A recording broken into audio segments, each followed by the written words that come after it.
Spinning says we're live. So here we are. Hello and welcome to a Saturday morning revisit to Memory Police. I am joined by the lovely Leslie from Books, Gers, and Purrs. It's like literary love. It has taken me months to get that right. I always want to put it in the opposite order.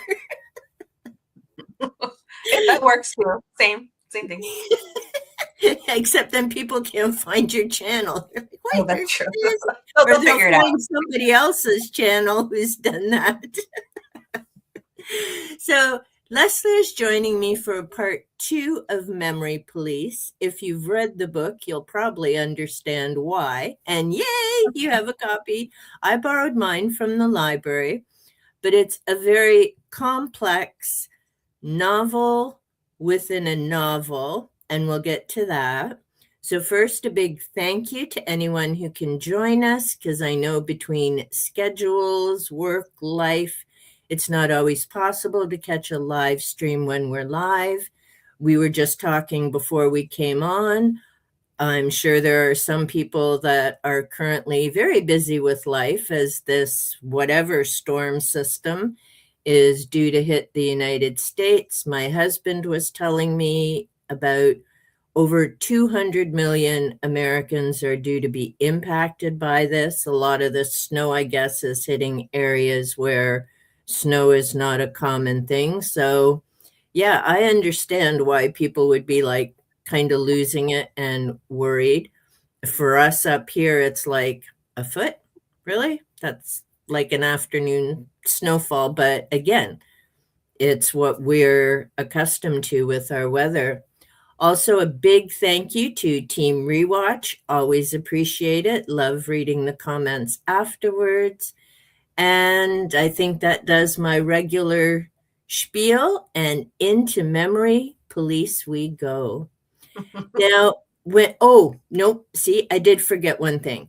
For part 1 of this discussion, and Leslie is far more prepared for these than I, and she has page numbers and things, but our first live stream is over on Leslie's channel, so please make sure you go over, check out her amazing content, check out our live stream. It's a lovely hangout, and she's such a smart little cookie connecting her reads with the Vampire Chronicles, which kudos to you. Like, how did you come up with that? Like, that's so creative. Unhinged obsession. That's all. That's all that is. I just love the adaptation so much of the books because it is different. It's doing its own thing, but it's all in service of Anne Rice's work. And I was just lying down thinking about the show with my eyes wide open at night and staring at the fact that I have so many books on my shelves that I have to tackle. So I just thought, well, it'd be kind of cool if I created like a character arc and prompts to connect books with. And it would just, I'm more agenda based when it comes to reading. I'm not good at mood reading. I wish I could do that because I think I'd have more of a pleasant time or an easier time picking books. We'll talk about that mood reading after you finish explaining. Trust me, it's got its challenges. Yeah, so I just feel like my motivation comes from agendas, basically. So that's kind of where it kind of kicked off. I just thought, well, I have so many books on my shelf that I haven't read, and I want to focus more on reading the books that I have rather than buying, even though I do indulge here and there. But that's been really in moderation. Yeah. But that's been really helpful just to kind of go through that. Yeah, and then it's great to kind of keep the show that I kind of feel like it's beloved, but it hasn't really like not everyone is watching it, not everyone likes vampires and all that stuff. So I'm just trying to keep attention to the show alive too. And just, I live in a Delulu land to get through life, especially here in the States. So if I could just like hang on to these characters a little bit longer, why not? Well, and what a great way of incorporating the two, like your love of the Vampire Chronicles books and obviously the show, and your love of reading. And you read some very interesting books. Like you say, You read a lot of the titles you're reading, I haven't heard of. They're quite interesting. There's a lot of new authors for sure. And thank you. See, you're such a smart cookie, know how to do that. So, yes, Leslie has put a link in the chat for our previous stream over on Leslie's channel. Highly recommend checking it out. The book is, I mean, as far as the memory police, and we'll get there, so complex. Like, thankfully, with the Chronicles, you don't have to think that much to understand them. I mean, there's a lot to the characters and what's going on. So I'm not really going to say it's fluff. And I've noticed reading the Chronicles this time through, because I've read them like here and there and completely out of order. I've never read them in order before. So this is a first time. And I always remember what Stuart, another member of our vampire reading group, said. He first read The Vampire Lestat versus Interview. And so I can see why he would be Team Lestat with doing it in that order, because of course Lestat goes through his version of what happened, and Louis' Interview, which is the one I read first. Yes, I'm that old, back in 76 when it came out. But reading Louis' story, you get a very different sense of Lestat. But Yeah. that's because Louis doesn't know all this background of Lestat and what happened and how that whole situation unfolded the way it did with him. So, yeah, sometimes reading books out of order can definitely change how you come away with, which character you would prefer and why. Kind of like people, right? It depends on how much you know about them, their backstory, empathize with what's going on, or, you look at the choices and the behavior versus completely judging the person just on one interaction. I wouldn't say that with Captain Makeup. He's just an asshole no matter how much you look at it. But, that's my misbehaving for this stream. And then with mood reading, I'm definitely a mood reader. And thank goodness I have lots of books, both in this room and the other room, and I'll peruse my shelves. Sometimes I'll go on, like with my Da Vinci Spiral, I went through all my ancient Egypt archaeology books, which was great. Hey, Kat! Because it got me to read over 50 of my own books off my shelves. Some of them were rereads, but I was just like in that mode of, okay, what's going on with this, blah, blah, blah. Then I got into recently my UFO kick and all this stuff with Congress and, what is this about? Like, is the interest right now really in UFOs, or is it just to keep the public's eye away from all the crap the government's doing? So let's start UFO conspiracy theory stuff. So, yeah, I sometimes I get into a topic spiral, but sometimes it's just, what do I need or want to read right now? And I read a combination of fiction, nonfiction, but I'll be honest, my preference probably since my mid-20-ish has been nonfiction. Probably too much King, animals, and I'm definitely that. Watch a movie, the whole town, Michael McDowell. Although I do like Michael McDowell, but there's no animals there. So with McDowell, like, sure, the whole town got annihilated except for like a handful of people, but I was okay with that. Like, there were no animals. It was all good. The important ones are good. Yeah. I always remember when Gareth and I were chatting about Finders Keep. No, Mr. Mercedes is the first one in that one. And of course, there's this, if you've read it, this horrific scene. And the car goes plowing through a group of people. And I semi cheated with that book because later a dog comes up and I had to make sure the dog was okay to decide if I'd fill in the middle of the story, which I did. The dog was fine. And Gareth's like, so a whole group of people getting mowed down by a car didn't bother you. You could have kept reading, but the dog might have been injured, and that was the line. I'm like, yeah, there's 8 billion people. Like, dude, seriously. The dog was innocent the whole time, so Right? The dog didn't do anything. Mind you, neither did the people in the mall. But, I mean, hey, King's not locked up anywhere, and look at the crap he's written. So yeah. maybe Well, that's it's a it. good thing that he has the outlet too, right? Because who knows? And he's actually said that in one of the intros of his books is he Really? has, yeah, he's like, other people, oh, hey, Margaret. Yeah, he did. I think it's in Skeleton Crew. I don't think it was Night Shift, but he actually said, other people have these thoughts and stories in their head, but they don't have an outlet for it. And so they end up in institutions. He has an outlet and he's made a pretty good living at all the cuckoo that lives between the ears. Yeah. I, however, do not write stories. It's funny, my background psychology, but I guess for me, the outlet is reading that kind of stuff.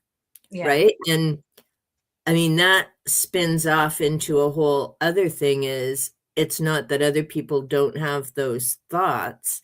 And I'm sure some people listening to me are like, wow, that's cold. Like, 50 people get plowed down by a car, but you can keep reading. But doggy hurt their paw and is whining, and you're like, what the hell? No, I'm not reading this anymore. Yeah. It's, we all enjoy different things. But okay, we'll catch up. And okay, so we've got the link for our previous chat. We said hi to Kat.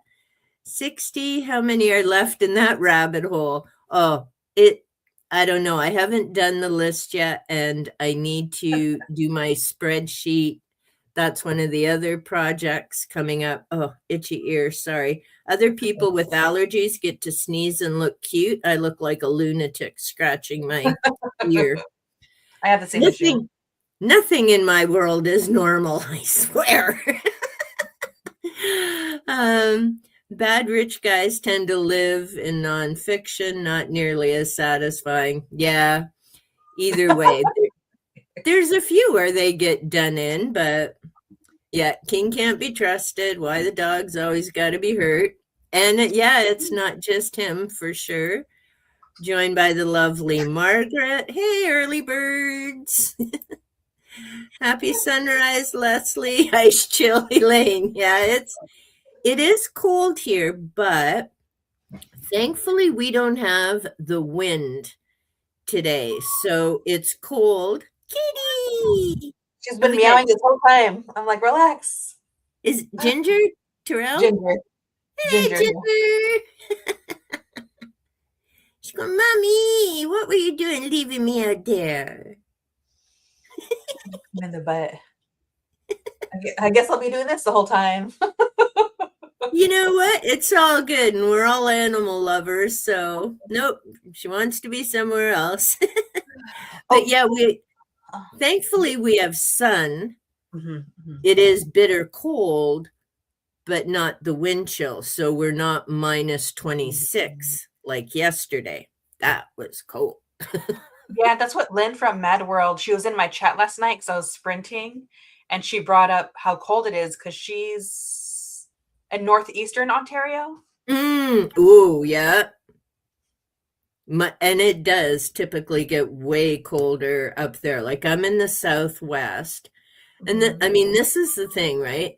When we hear people from the States, and you guys can hop and skip across all over the place and meet each other, and you regularly cross the borders just to do shopping and stuff or work. Yeah. Up here, I'm laughing because I know a couple of booktubers here in Ontario, and well, the closest one is 2 hours away, and the others are all at least 8 hours if the roads are clear and you head out at the right time of day. Like it's huge up Yeah. here. Yeah. And yeah, so but yeah, I imagine, and I know there's a few people in other chats that I've met, and yeah, the temperatures are just, I mean, out west, and Jolene, book Bookworm Adventures. I think Yes. she's Yes. Bookworm. Yes, Bookworm Yeah. Adventures girl. Mhm. So she's a couple provinces over. Now Mhm. it's regularly minus something in their winters. Like Mhm. that's just winter temperatures for them. I'm like, ooh, no, thank you. Yeah. Heater on, starting tea, nice. Sneezes are not cute. Loud sometimes the leg flies. Chin itches when I get a coughing a lot. Yeah, it's all different. And yeah, I mean sometimes Bob has scared the hooey out of me because suddenly it's not like he doesn't do those cute little and Mhm. it's just like and the cats run and I swear because I'm startled. It's like what? Oh, Meow Factory. Yeah. Mhm. Looking at Hudson Bay there. Woo! Yeah, that'd be cold around there. Pups don't approve of going a couple hours away. Crazy how big y'all's probably, yeah. Ontario is, I believe, bigger than Texas. We are the Mhm. biggest province in Canada, both population and Yeah. land. Mhm. Um, but yeah, I mean, the distances are wild. So, and when you hear all the people in UK and they have their lovely get-togethers, and it's like, wow, wouldn't that be nice? Granted, most of them don't drive, some do, but a lot of them are hopping trains and buses Yeah. to meet, which is nice. Um, but I mean, basically, yeah, we can do that here. It'd have to be like a week-long vacation for everyone to try and get to a mutual location halfway in between where everyone is. So it's a Yeah. bit wild. But memory police. So since I put that on the thing, let's chat about that before we wander everywhere. I don't mind. It was an interesting, like I did enjoy the read. It's not my typical type of read, Mhm. but there were a lot of other elements to it because initially, and yes, I will tell people now, there'll be spoilers because we're going to go all through the book. But initially, it's about a community. We don't entirely know where it is. Some event has happened in the past, and things are starting to literally disappear.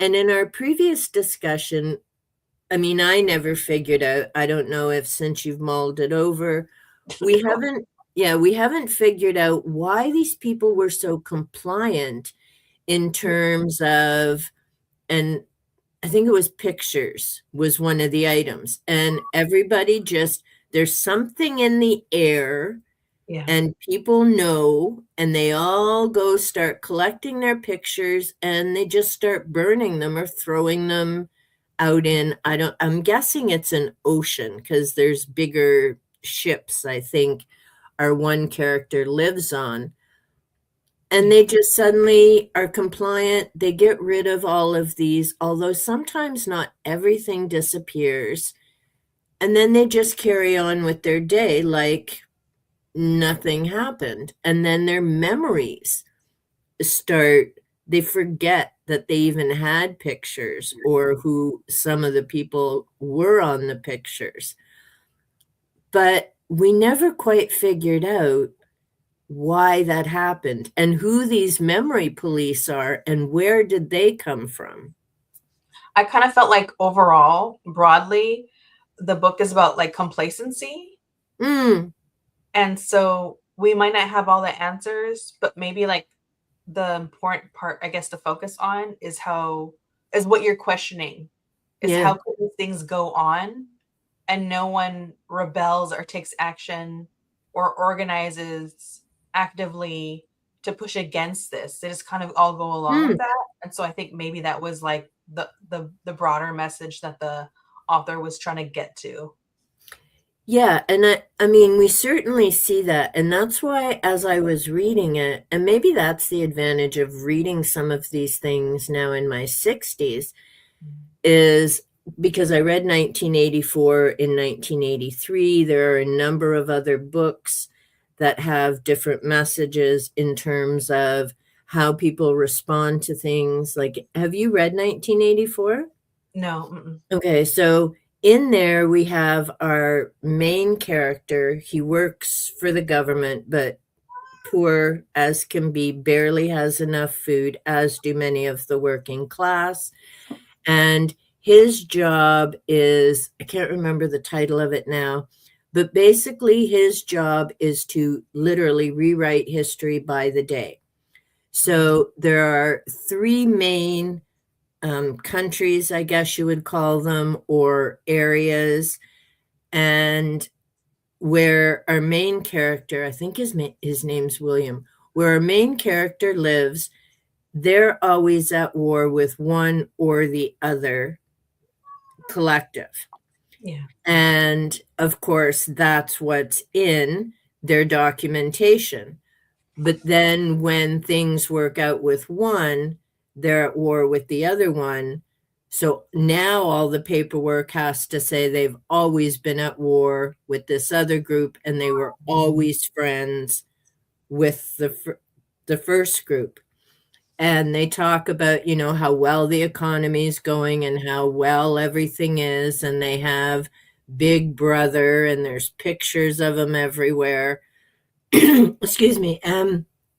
People just go along with everything. Yes, I do remember. Yeah, Margaret did read it with Ven actually for Yeah. Agitation August, and it was terrifying. Um, so all the people there do what they're told. Their houses all have monitoring within it that the government installed. Now I did a 40-year 1984 versus 2024. Freaked me out in 83. Can't lie. Was dreading 84, but we didn't have all this stuff back then, like social media, Yeah. CCTV, and all this other stuff, right? So it's Crazy. even more terrifying now because Yeah. you didn't need the government to put all that crap in your house. People are, yes, let Yeah. me watch my whole house. Yay, There Ginger. you go. Let me watch my whole house all day long. Yeah. Not even a second thought about who else is watching, listening, or whatever. So that story really impacted my read of Memory Police, where it was the same type of thing of you have your group of people and they're just going along with, like you say, what they're told to do, to the point of eliminating objects from their lives. You have this small group of people, so we have that little bit of the Divergent series in there. You have this teeny group of people who don't forget, who are, for whatever reason, either like genetically or mentally different, Mhm. but we never find out what happens to them when they get taken in by the memory police. In 1984, we do, and our main character is tortured to comply and go along with the status quo. Um, and so, yeah, I found that a bit frustrating with Memory Police because the older gentleman that our main character has been friends with after her family are gone and his wife, we know he gets taken in by the Memory Police but we never find out what happens, even though he comes back. And unlike her mother, he doesn't pass away shortly thereafter, but we don't know what happened in that facility. Yeah. And then they don't question it. Yeah.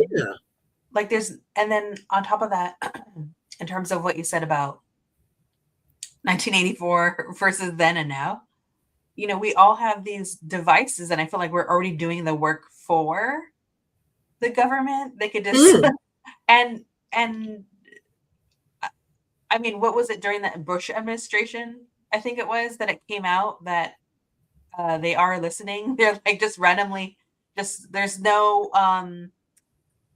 guardrails. Sure that just that we have some sort of privacy as citizens. So I live a very boring life, but they know what I'm doing. They know I'm like with my cat. It's like the Telemasca. They're always watching. That's exactly it. And so I don't know, it feels like a surreal thing to talk about. It feels very much like the Twilight Zone. And I also feel like I don't know what to do about it. And maybe that's also another layer to the memory police. It's not just complacency, but also feeling like, well, what do you do when this system is so huge, so far reaching? Yeah. And some people are just probably trying to survive and put one foot in front of the other, And that's it, right? One day at a time. I may not, go to AA meetings or whatnot, but I have a lot of respect for Bill W., all the people that he did help. Serenity Prayer, I think, is an excellent motto for right now.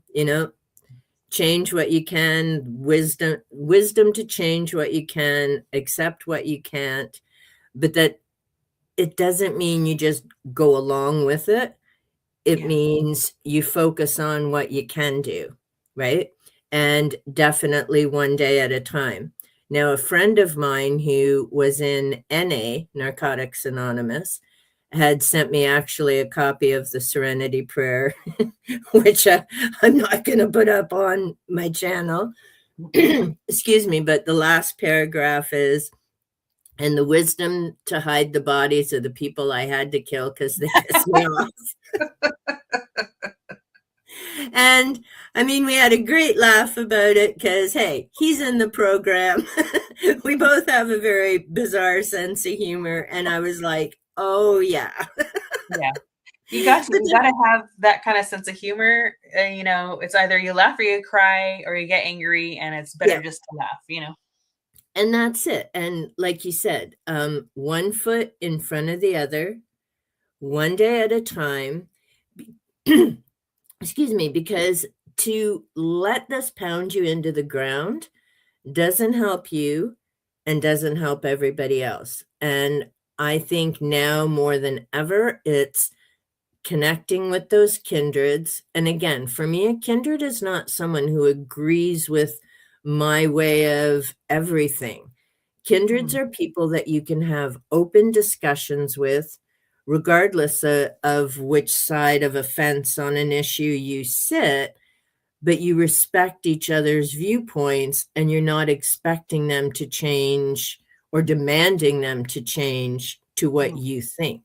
It's mutual respect with open, honest dialogue, but without having to resort to, violence or profanity to get your own way. And I think now more than ever, it's important to connect with those types of people and, focus on community and do what you can in your community.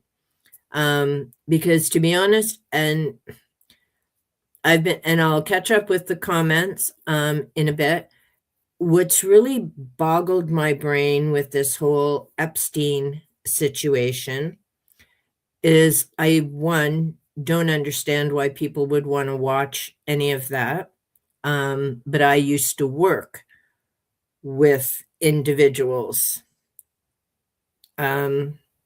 like Epstein. So it's different. It was hard enough listening to my clients and having to come up with plan of care and stuff for them. I certainly don't want to watch that in the evening after a day of life. But the other thing that I don't understand about this, because I did watch the one group where they made their big announcement in front of that White House that's just become a place of complacency.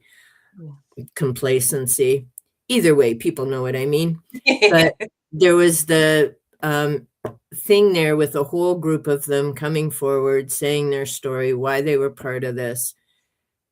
And I almost turned it off when the one came up and had no problem starting off with, Captain Makeup, I voted for you and you were supposed to deal with this. And I'm like, you do realize you voted for a sex offender. So you've just told the whole world that you're okay with a sex offender because you haven't put the pieces together yet. Yeah. And I literally just felt like hurling and woofing my cookies right then and there, going, do you even frickin' hear yourself? More importantly, do any of the women behind you who are now mothers, and I'm hoping they've all had some kind of counseling and all the rest of it. I mean, what happened to them was horrific, should never have happened. But to me, time would be better spent because you're never going to get those names. I mean, yeah. If you think those names are coming out, I own property on Mars. I would love to rent or sell you because those names are coming out. That's just not how this world is ever going to work. But it would be far better to look at your own communities, learn about what's going on. So, for instance, in mine, and it makes me sick, every year we lose students from our schools, off our streets, sold into human trafficking. Like, this is not ancient history. It's happening right now, today, January 24th, 2026.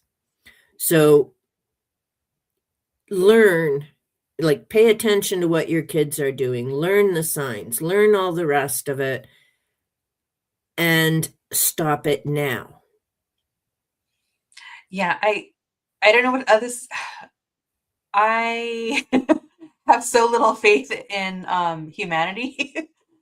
So when he was voted in,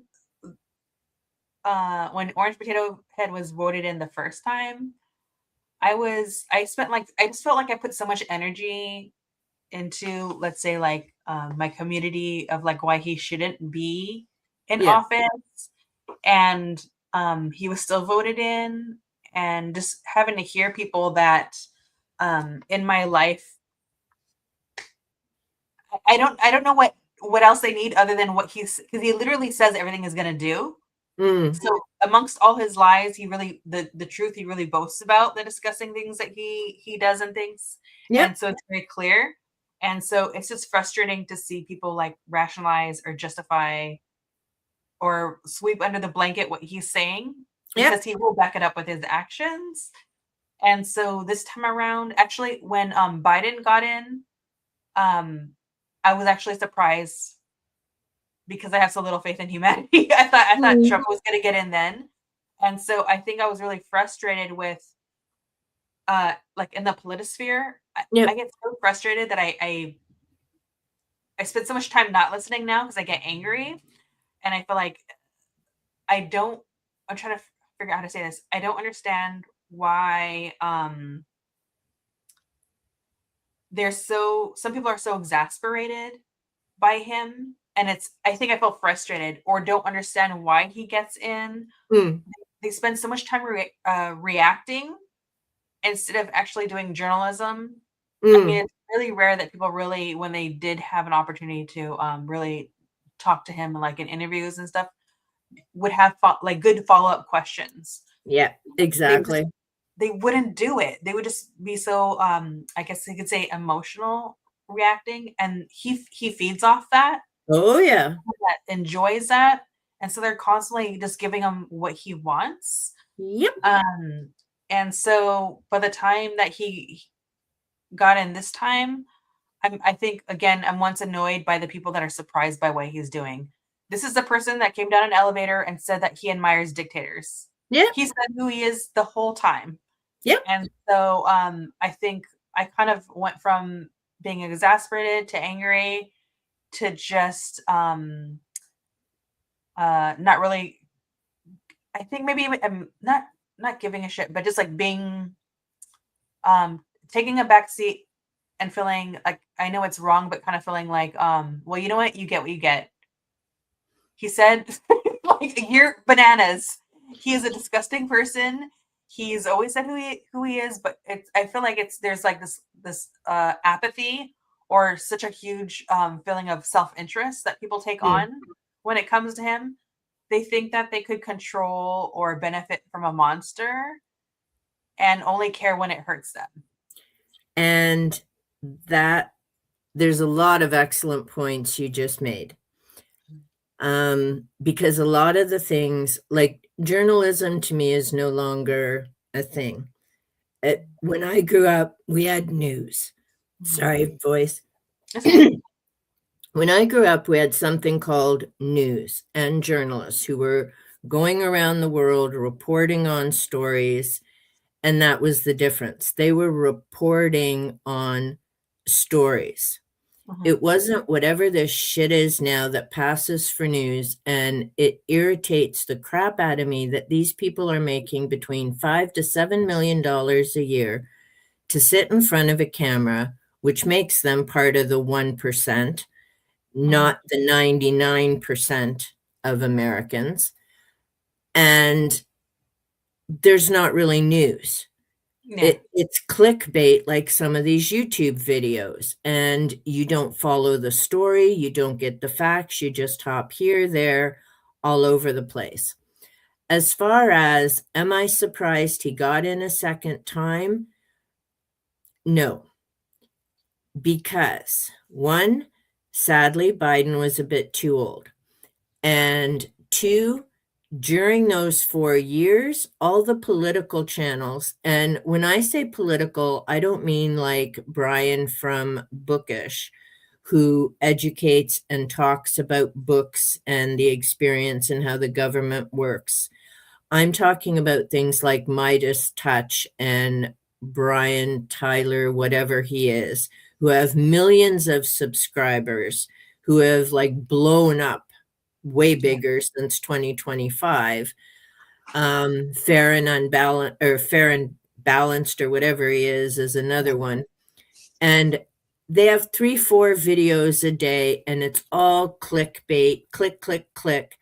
And they spent 4 years focusing on Captain Makeup. Yeah. Instead of talking about what was going right, what was improving, what was getting better. No, they spend all their time talking about, ooh, is he going to go to jail? Ooh, this, ooh, that. Well, no wonder people were still obsessed with their hero. And to me, I keep thinking of Jim Jones. One, because I remember those horrific events. And again, we didn't have social media back then, so it was weeks and months before the horror of what happened then came out. And the reality that most of those people did not drink the Kool-Aid. They were gunned down. Yeah. Adults and children, 900 of them. And in the world that we're in now, and maybe this is why so many people get boondoggled by this. It isn't about politics. It's about literally a cult leader. And that's what he is. Yeah.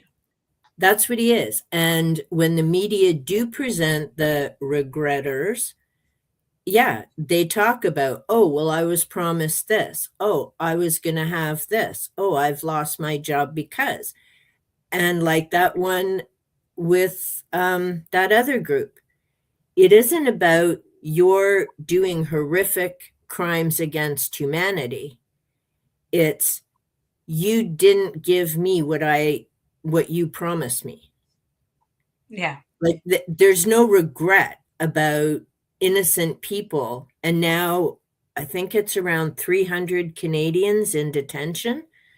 And I remember when we had the two Michaels in jail in China, and that was a big thing. And for years, people wondered, would they come home alive, which they thankfully did.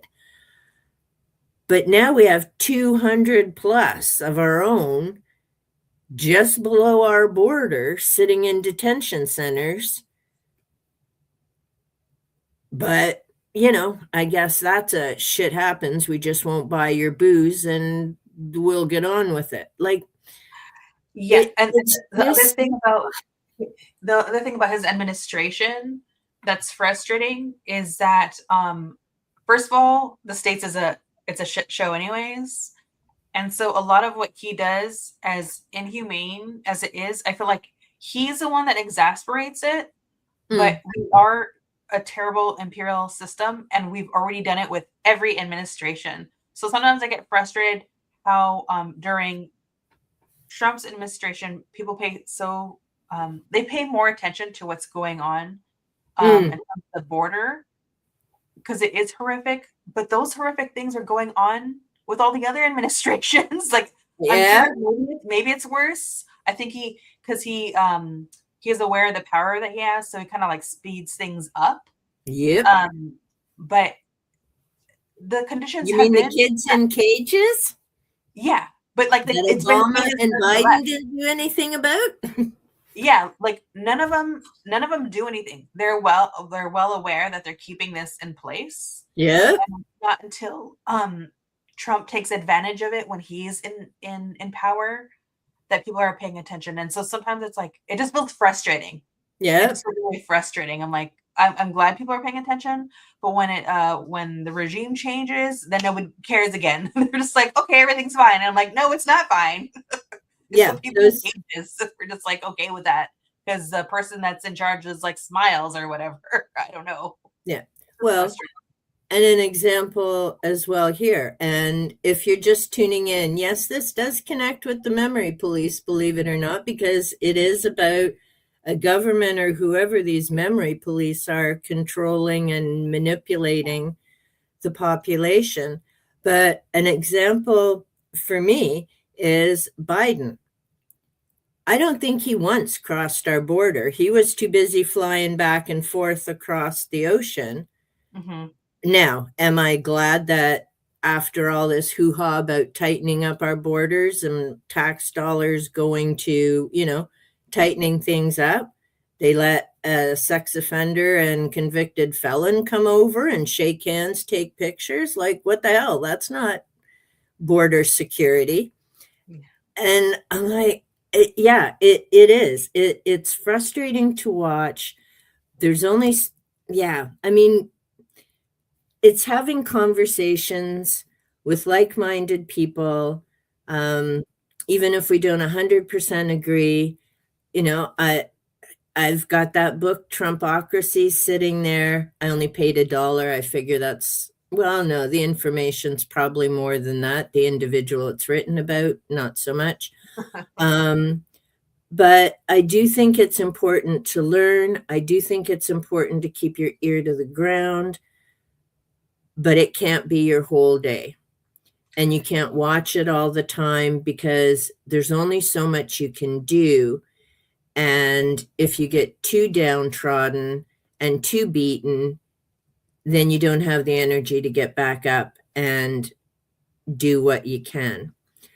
And I want to catch up with the comments because I know there's a few I missed here. So, Leslie, I'm going to count on you to remember. That's where we're going to pick it up.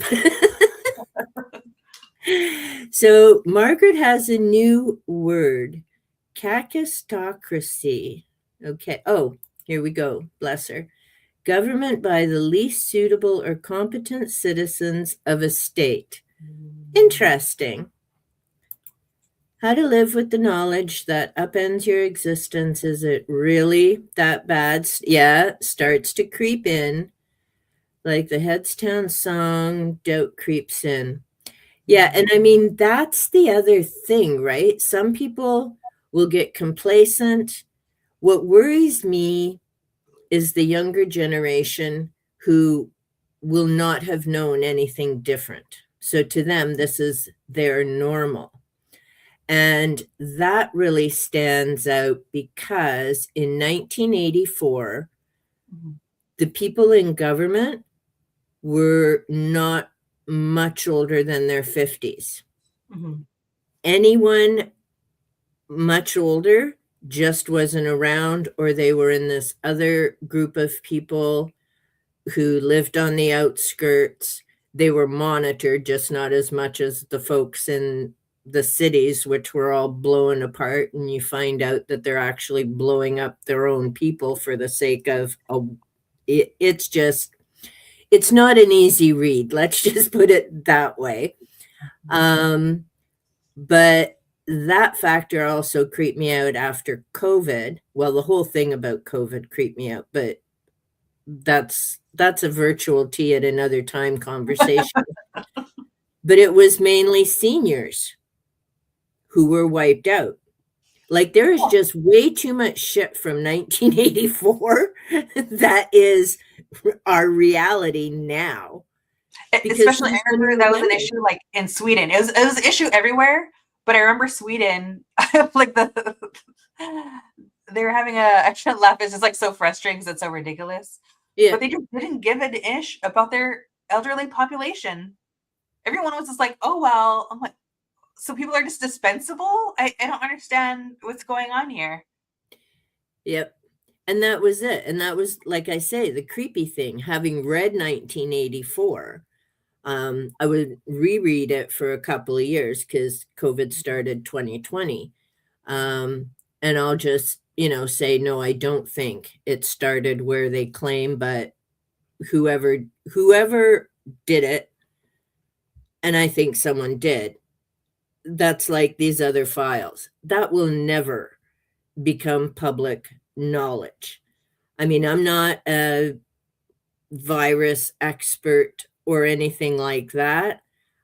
I just don't buy the bullshit that's been put out there of, ooh, this is where it starts. Because if you look at the economics and everything else, yeah, like I said, that's a virtual tea off public forum discussion because it's just so. And then this whole newspeak, that's another part of 1984 where they changed the words, and one character's job is actually to keep rewriting the dictionary because they keep changing the language and what words are acceptable. And there are some words taken out because, again, if you don't use them and your vocabulary changes, you can't have thoughts about words you don't know, which connects in with memory police.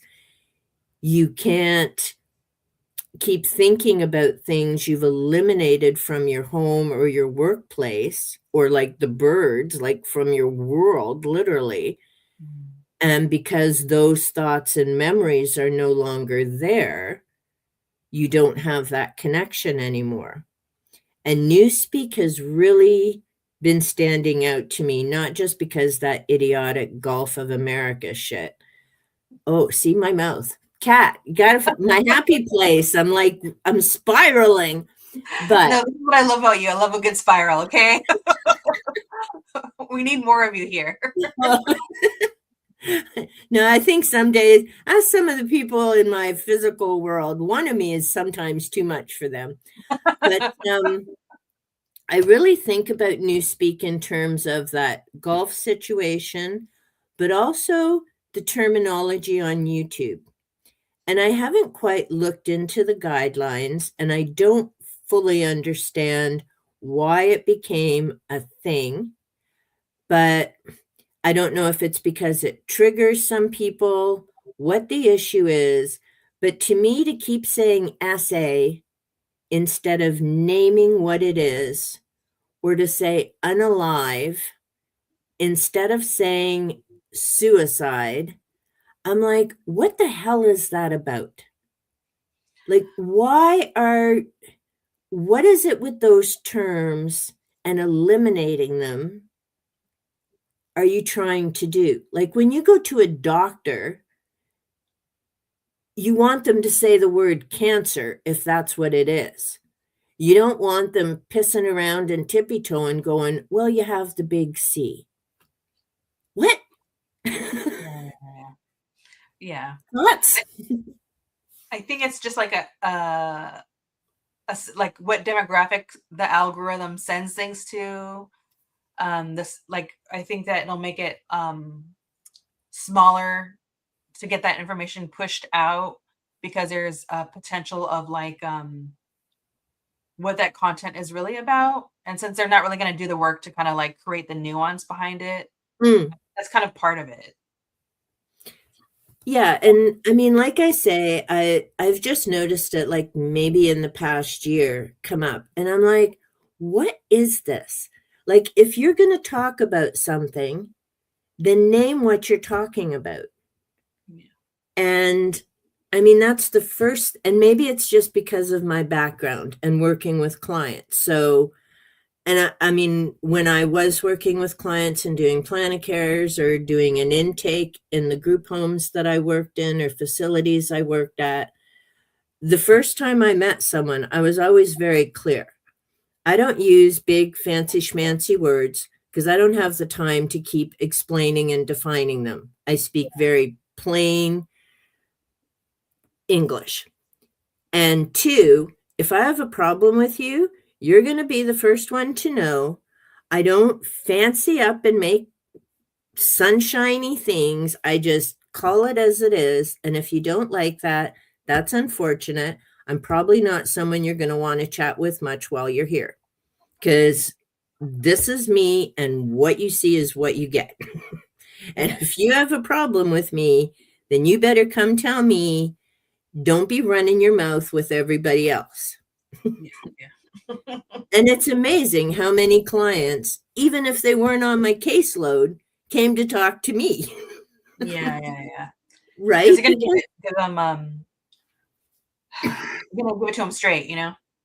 Well, because at the end of the day, people don't want to be told what they want to hear. And that's not going to help them move forward and set goals.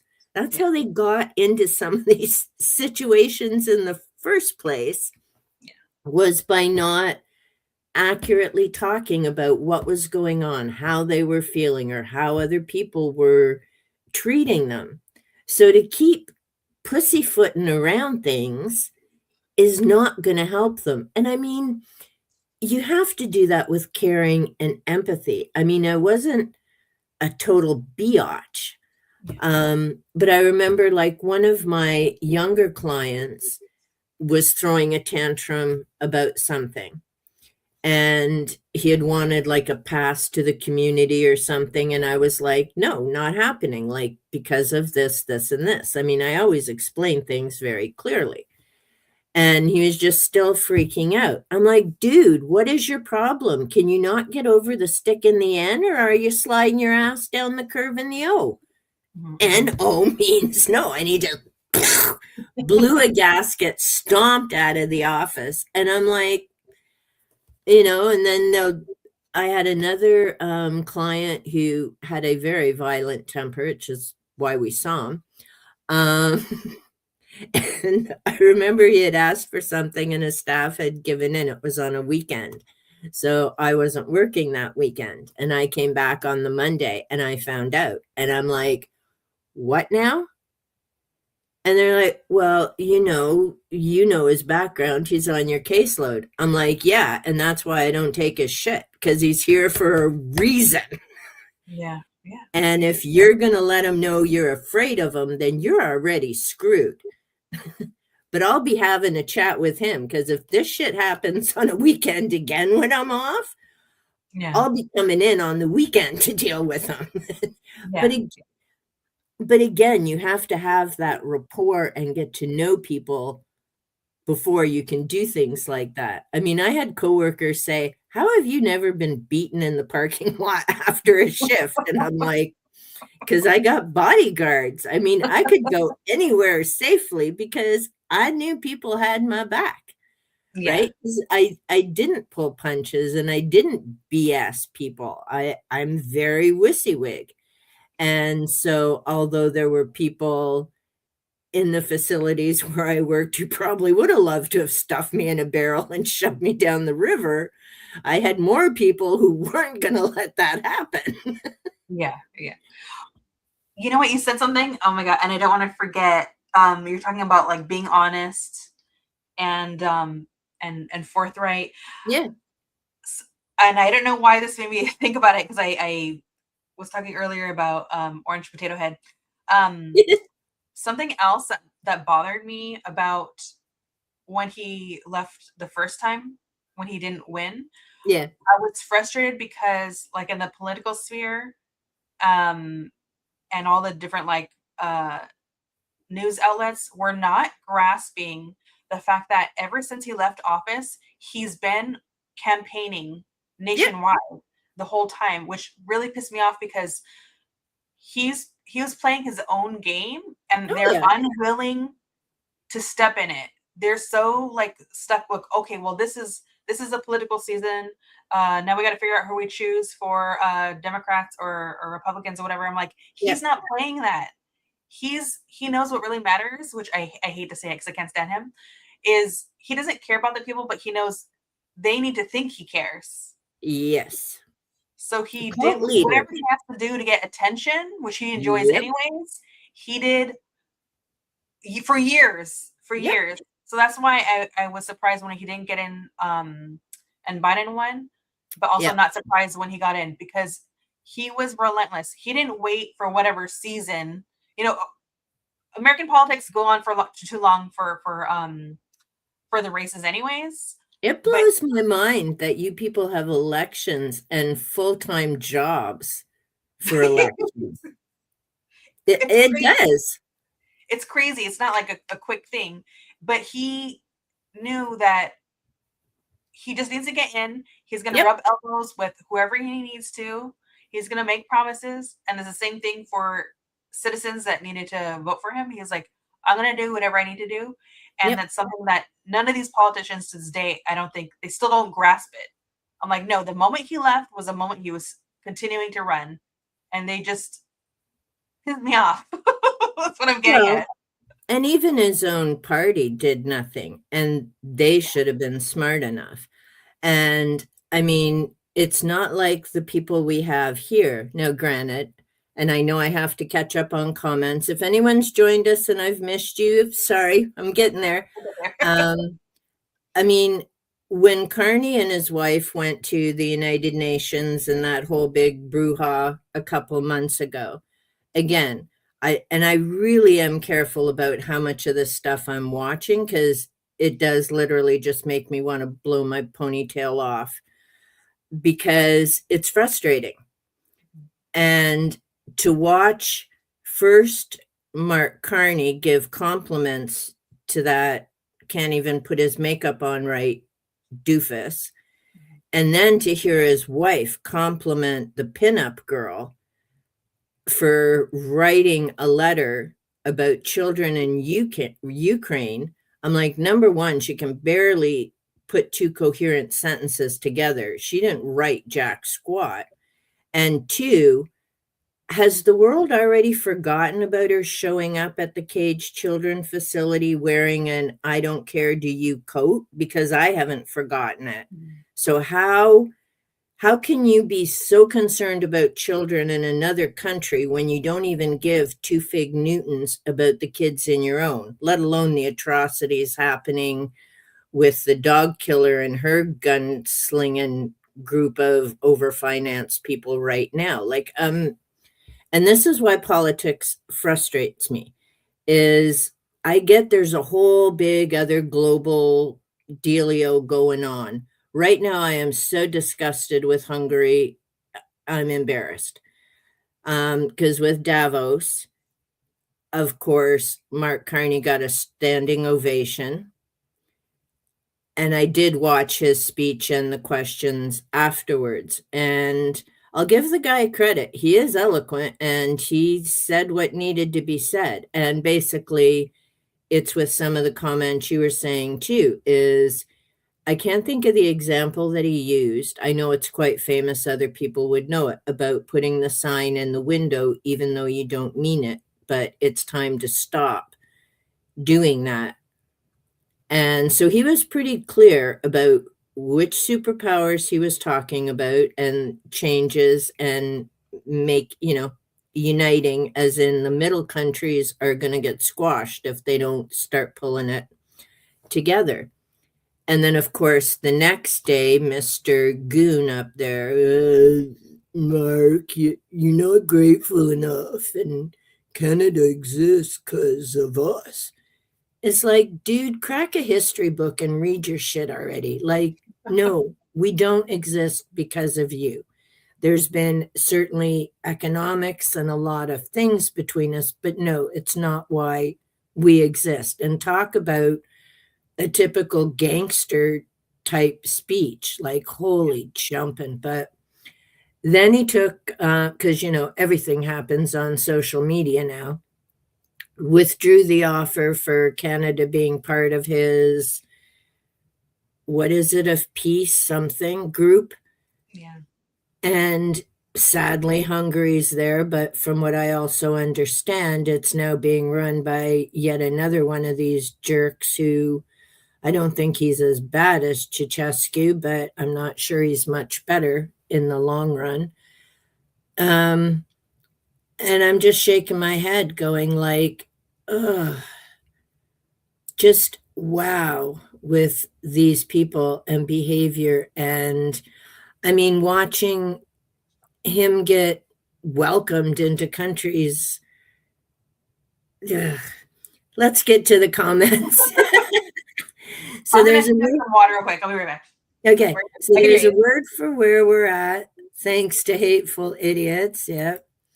Tea in the last slice of pound cake. Ooh, homemade pound cake, Margaret?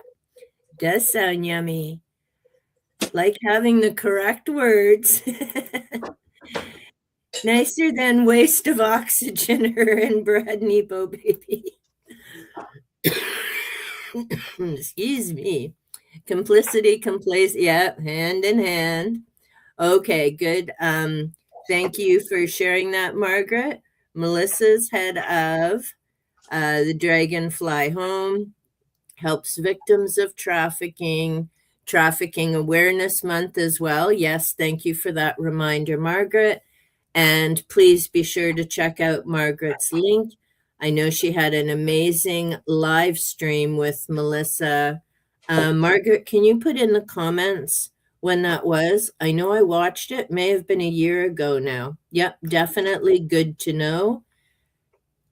Hard to keep your eye on the long ball. Yep, some days. Willful ignorance. What could possibly satirize this approach? Follow journalists supported by cobwebs and angel claps. Hey, William. Yep, getting on my soapbox. Indeed. Stayed away from reading about cults. Probably should learn more, but like true crime, don't want more ick than already lands.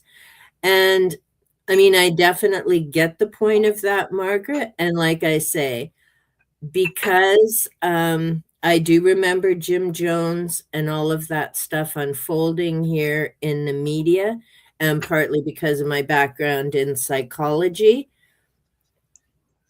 What I would suggest is maybe instead of reading a true story, read more about how cults develop and all of that, because there are some horrific true stories out there for sure, and far from an easy read, because of course there's a lot of things that happen within those cults.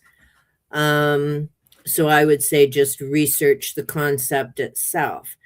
And even when you're looking at different religions and belief systems, obviously that's where it comes up. I mean, you've got Jim Jones, you've got Koresh, you've got, I can't think of the group, and they were in California waiting for the mothership to come, and they'd all, I think there were 8 or 10 of them. I can't remember, but I mean, there's lots of examples where this has happened. And maybe a not so fun fact, many religions do begin as not O, a cult, and then develop from there. So it's something that I learned about in my religious studies as well. But yeah, they would definitely be a challenging read. Still places in the States wish to visit, be able to in 3 years. That would be awesome, William. Agreed. There's a lot of amazing, and that's the thing people need to remember. This isn't the majority of Americans. And when people talk about disliking or outright hating the US, they're not talking about the people. They're not talking about the whole country. It's mainly about, hey, hen, he just got back from doing errands. It's about Captain Makeup and the rotters in the building who are doing nothing to protect the 99% of American people. And I think that's really important to keep stressing. I mean, I have made so many friends in America. I'm grateful for all of them, and I worry about them every single day because I can't imagine. I mean, I don't know what's coming, but bleh. Right. So Margaret said, yes, a baseline in humanity. Then there's the added net catching more people in it. And yeah, it's again, it's a challenge because there are some people who are all rah, rah, rah. And then there are people who get it. Now, an example there, because I follow different types of videos on YouTube. And the one day I blew a gasket, I've talked to Bob. I'm not going to make a video about it. But one of these clickbaity type channels who pretend to talk to the dead decided to put the name of an 8-year-old girl who was sexually assaulted, brutally murdered in their mouth to make one of their shitter videos. It just so happens that happened here in my area. I have a bracelet with that little girl's name to honor her memory. It was less than 10 years ago. I cannot believe that anyone would stoop that low to use that type of an incident to make one of their shit entertainment paranormal videos. I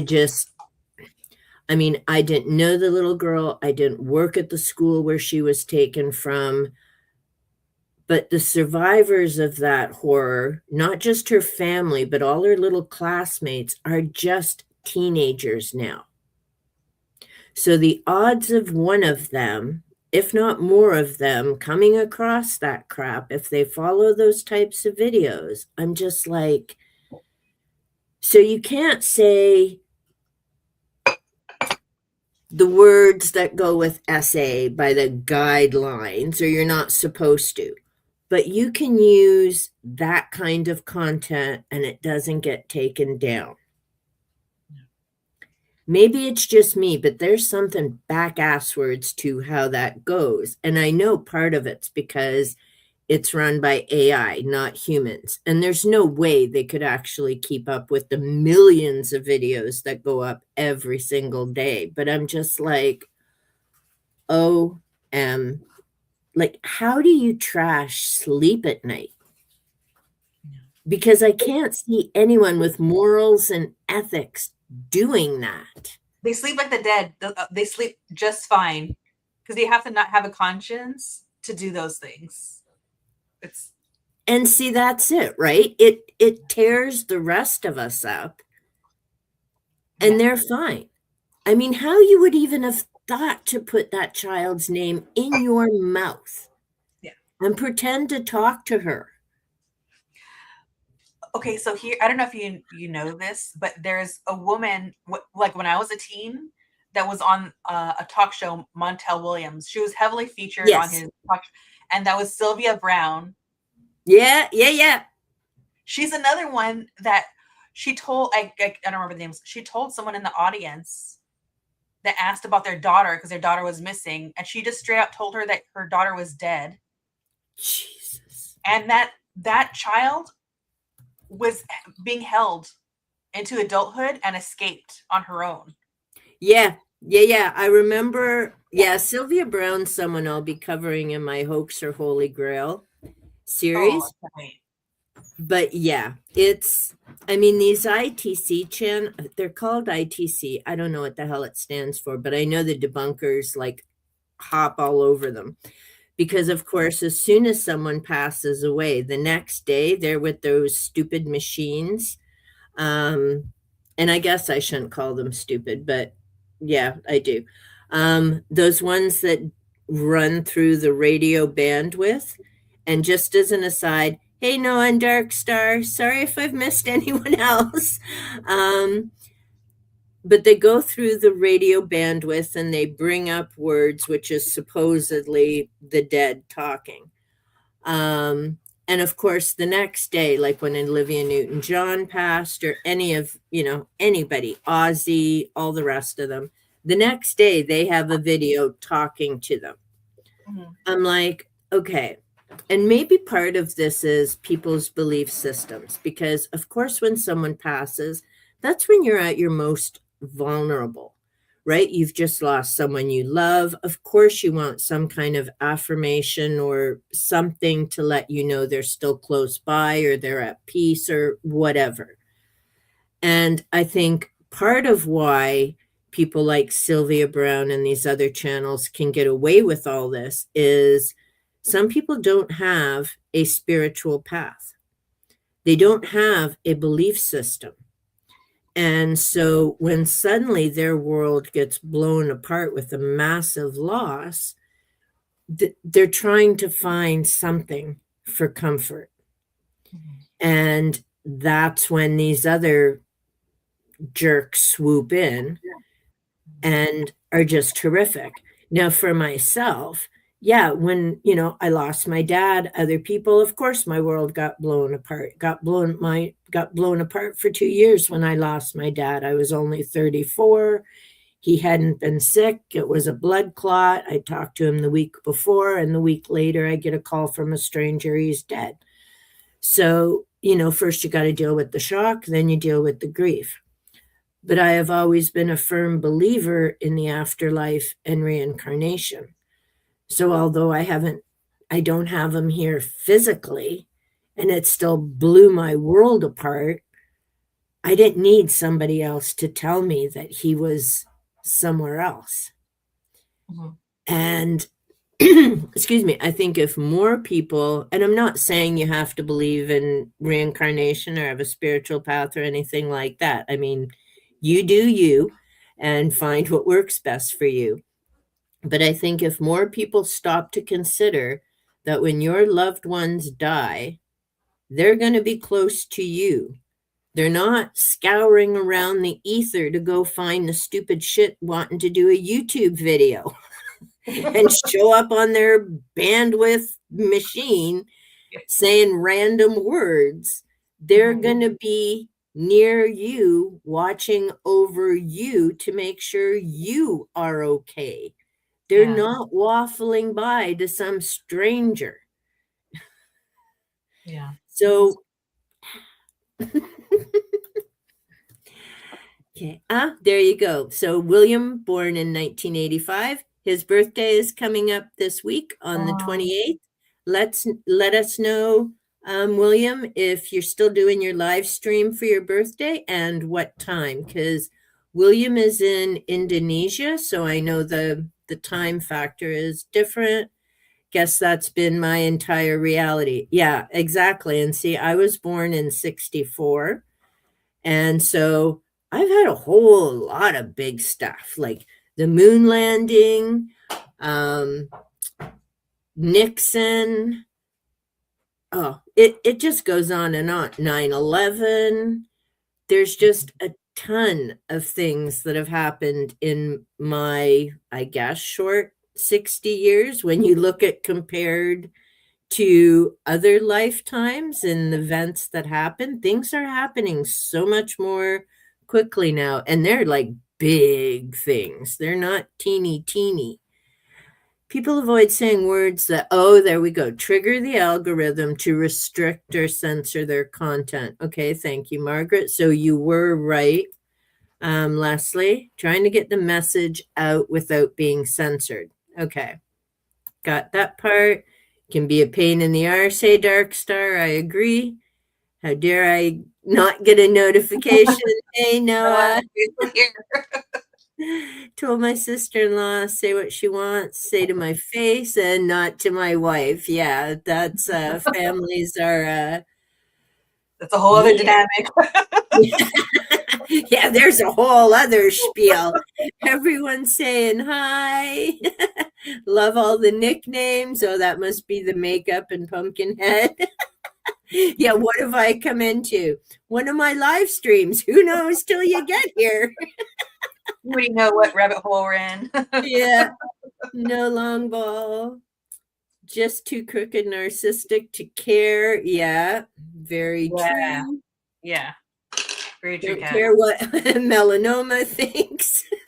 It's awesome that, see, we've made up our own language. We don't even need guidelines. We've got like Captain Makeup and all of this. Worried about Michelle's arms, let a hoe go around in a rudely spray painted looking jacket, hang nudes, all good. Yeah, exactly, right? Exactly. Oh, Margaret, bless her heart, with the quote. See, the two of you are so good with this, Leslie. I have all my little sticky tabs and then I forget them when I'm babbling. Okay.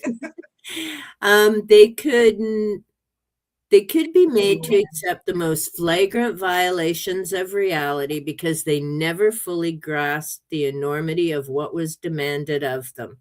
And that's it. Like our main character, like I say, he rewrote articles and everything, which I'll be honest, there couldn't have been many, because I think now, and maybe this is why I'm going to just admit I hoard books, but then, always be yourself. Unless you can be a dragon, then always be a dragon. And we hoard things, and I hoard books because I'm not going to risk someone hitting a delete button. And I did mention this in my 1984 versus 2024 video. I don't trust that someday someone's not going to just go boop. We don't need book burnings anymore. You just need to shut down where you can access your virtual books. And Jenny, if you're here listening, I apologize. I know all your books are there, but I would lose my mind. I want my physical, I can pick it up. Yeah. Sure, maybe someday they'll show up at my house and I'll be freaking out with a little old lady and my two canes whacking them, going, get away from my books. But I got my books. We'll be behind you, backing you up, okay? Because, I mean, that's the thing with 1984 is, like I say, his job was to rewrite things, and that's what was issued. So when people looked in books, we've always been at war with this country, or, our production lines are the best ever and da-da-da. Meanwhile, they're looking at all these buildings falling apart. They barely have heat and things that work. But the company line is, it's all good. And it's sadly very familiar now with, oh yeah, our production and everything is wonderful. And it's like, dude, do you get, and it literally blew my mind the other day. Some article video I was watching. It's called The Enemy Within. He's a trucker. And he was and he's, I just saw him because it was a suggested video. And he was talking about different things in America. And he's saying, I'm not always the day it happens because I got to, do my deliveries. I make a video when I can. And I think he does them in the back of his truck. He probably has like a sleeper or whatever. But anyhow, he's like, and if I get something wrong, correct me in the comments. He goes, because, it happens. There's only, I only have access to so much and that. So if I make a mistake, then correct me in the comments below. He goes, unless you have a red hat, and then you can just FO because I don't want to hear from you dumbasses. Oh my God, like hilarious. But the story he was reporting on was not, and that, and now see, I might get it wrong. The town was Lexington, but I can't remember the state that it's in. But they have a Tyson factory that is now closing down. The town has 7,000 people. 3,000 of them are employed at Tyson. So that town is now done. It's either Arkansas, maybe. And I was just like, wow, that is crazy. Like, I don't even know how that can happen. And this is these stupid trade deals. Americans need food. There are Americans that eat meat. How on earth can a meat producing plant be closing down? It's in Nebraska. Oh, is it? See, I wasn't even right then. See, thank you for checking that out. But yeah, it just, I'm like, so if everything's so great, then how in crikey can a plant that size be shutting down?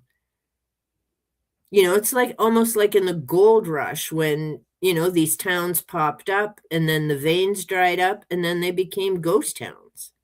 Yeah, and it says it's nearly a third of the population of the small city in Nebraska. That's terrible. Yeah. But see, this is the stuff that isn't making it to national news.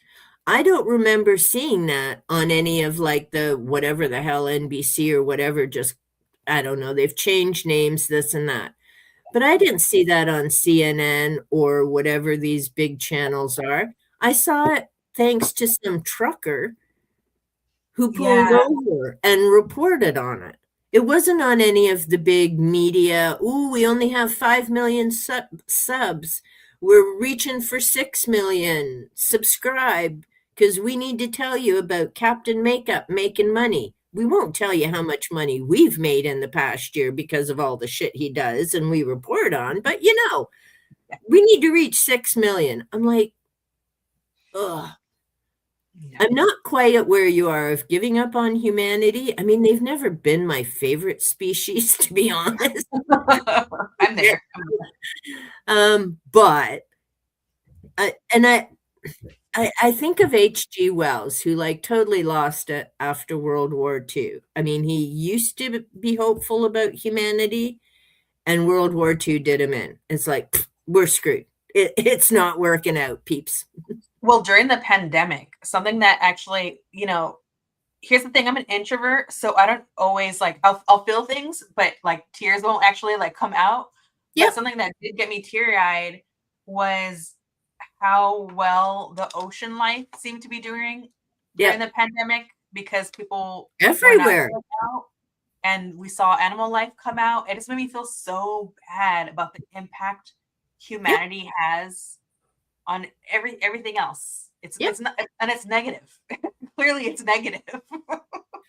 Well, and that's it. And it kind of made me hopeful as well, because yeah, when all these 8 billion people, and I'd say we hit 8 billion before the end of COVID, because I mean, you got to remember the homeless and so many other people in some of these countries who don't even have birth certificates, let alone know the number of their populations.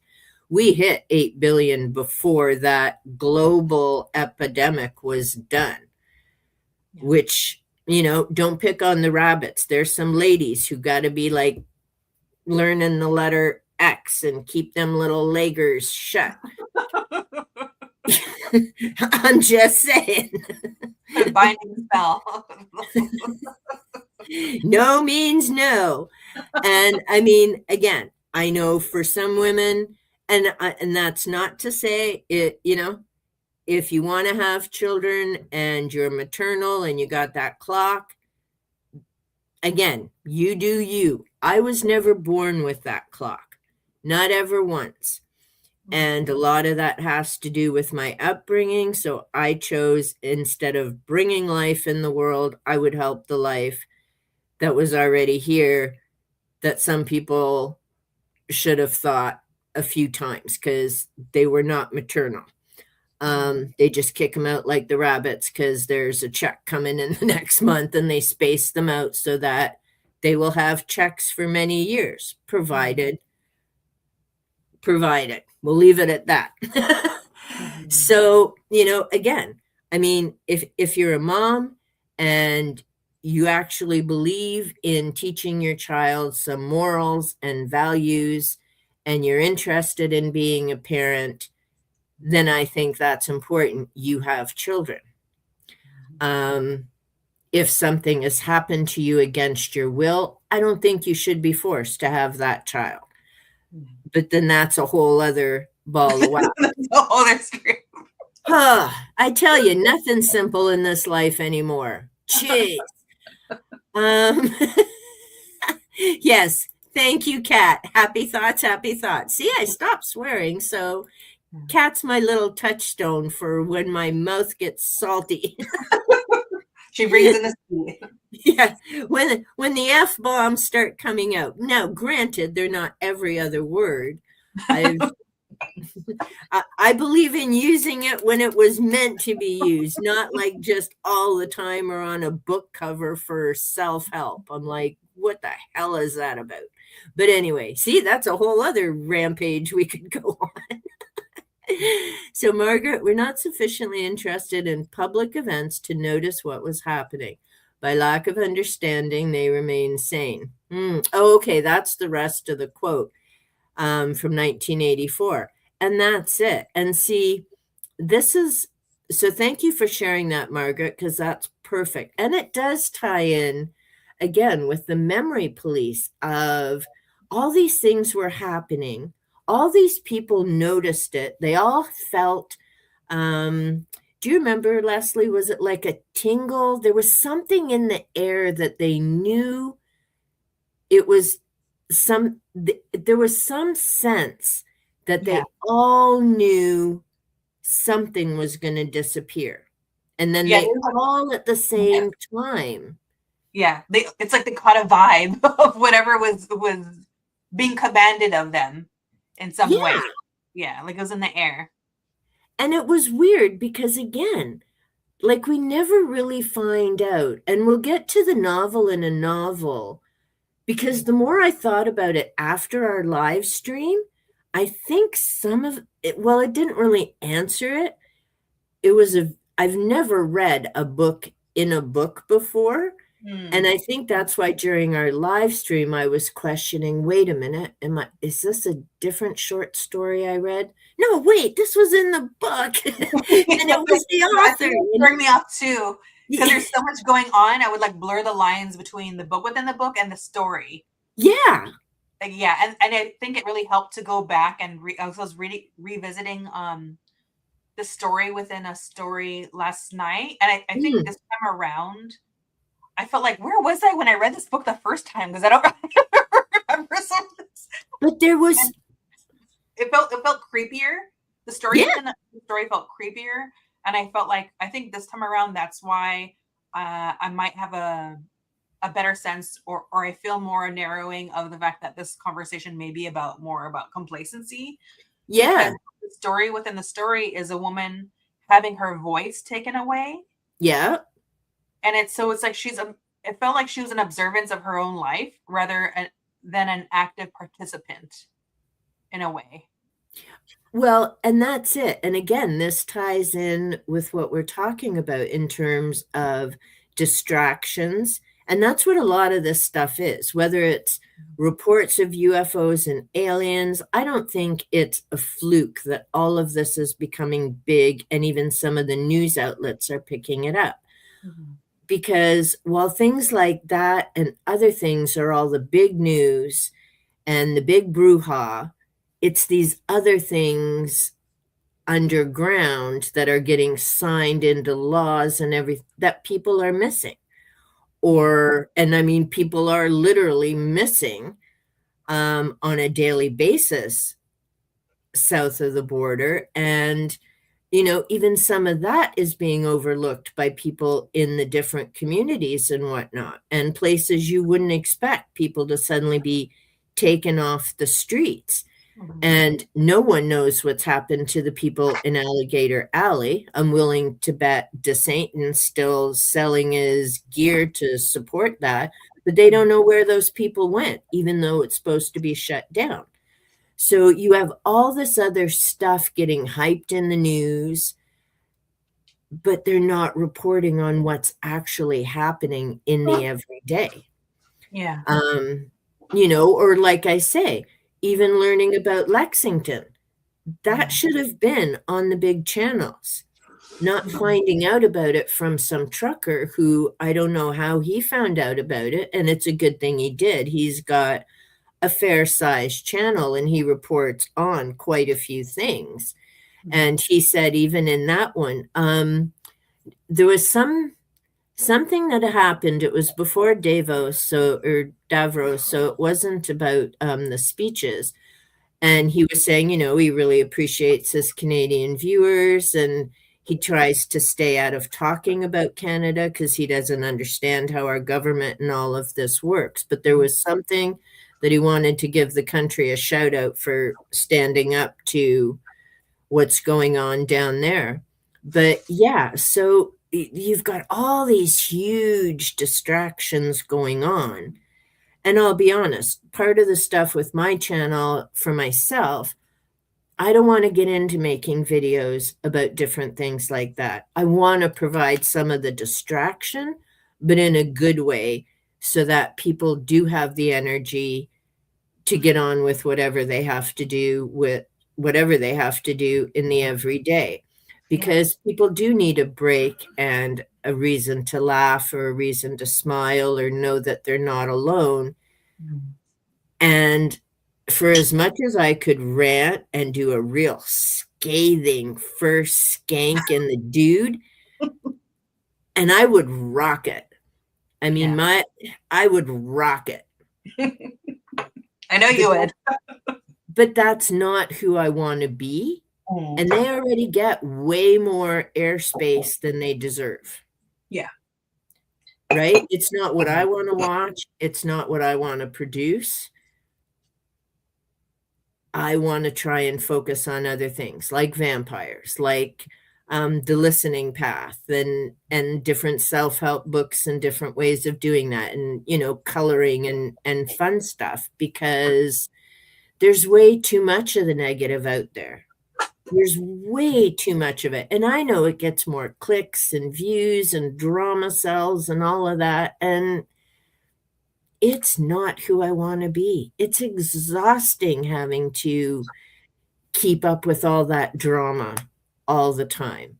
And I thankfully don't have much of it in my life, mainly because I don't deal with those people. And that in itself costs some drama initially, but you got to pick and choose the life you want to live. And, it just is.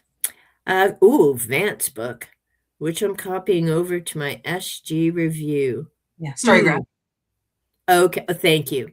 Yeah, I still haven't even been in to update my Goodreads. haven't set my thing yet. Yep, I'm last January. Okay, there we go. For Climathon. Live with Melissa. Excellent. So please do make sure to go check that out. That's the information about human trafficking. Yes, it does make me sick that here, like I say, in my city, we lose hundreds every year, and it's 2026. I worked in schools for 23 years. Touch wood, none of the students I had worked with that I know of ever got suckered into that. But it's disgusting because there are people who show up in those schools. They're not there for classes. They're there to literally hunt and prey on individuals who sadly do not speak to their parents for whatever reason. And again, this is why communication and knowing what your kids are doing and where they're going is so important. And then suddenly these kids poof. And these aren't just kids off the street that they go and hunt. These are kids from like fancy schmancy homes and all the rest of it. And it happens here. And I hate the automotive industry for those damn blacked out windows where you can't even see in the damn vehicle. So, as far as you know, some of those individuals are sitting right next to you in traffic and you can't even see them sitting there terrified being taken away. Like, I don't know why this whole tinted windows over the whole freaking vehicle became a thing. It's ridiculous. But there's my other rant because I have millions of them. I could go for hours. Yeah, some folks for sure. I agree. All of that. Then I did say hi to Dark Star and Noah. All good. The moon landing. You're not that old. Yeah, I is. I was 5 years old when they landed on the moon. Hey, Ginger. And yeah, I remember that. That was like a huge deal. Oh, Noah. This reminds me, and I was laughing with Ven yesterday. So it turns out, and I don't think Jenny's here. I've already said it to Ven. Noah and Kat are here. So you, my little chaos children, are all liars. My analytics say 100% of my viewers in the last 28 days are between 55 to 64 years old, and you little stinkers claim to be in your 30s and 40s. So YouTube would not lie. You're all older.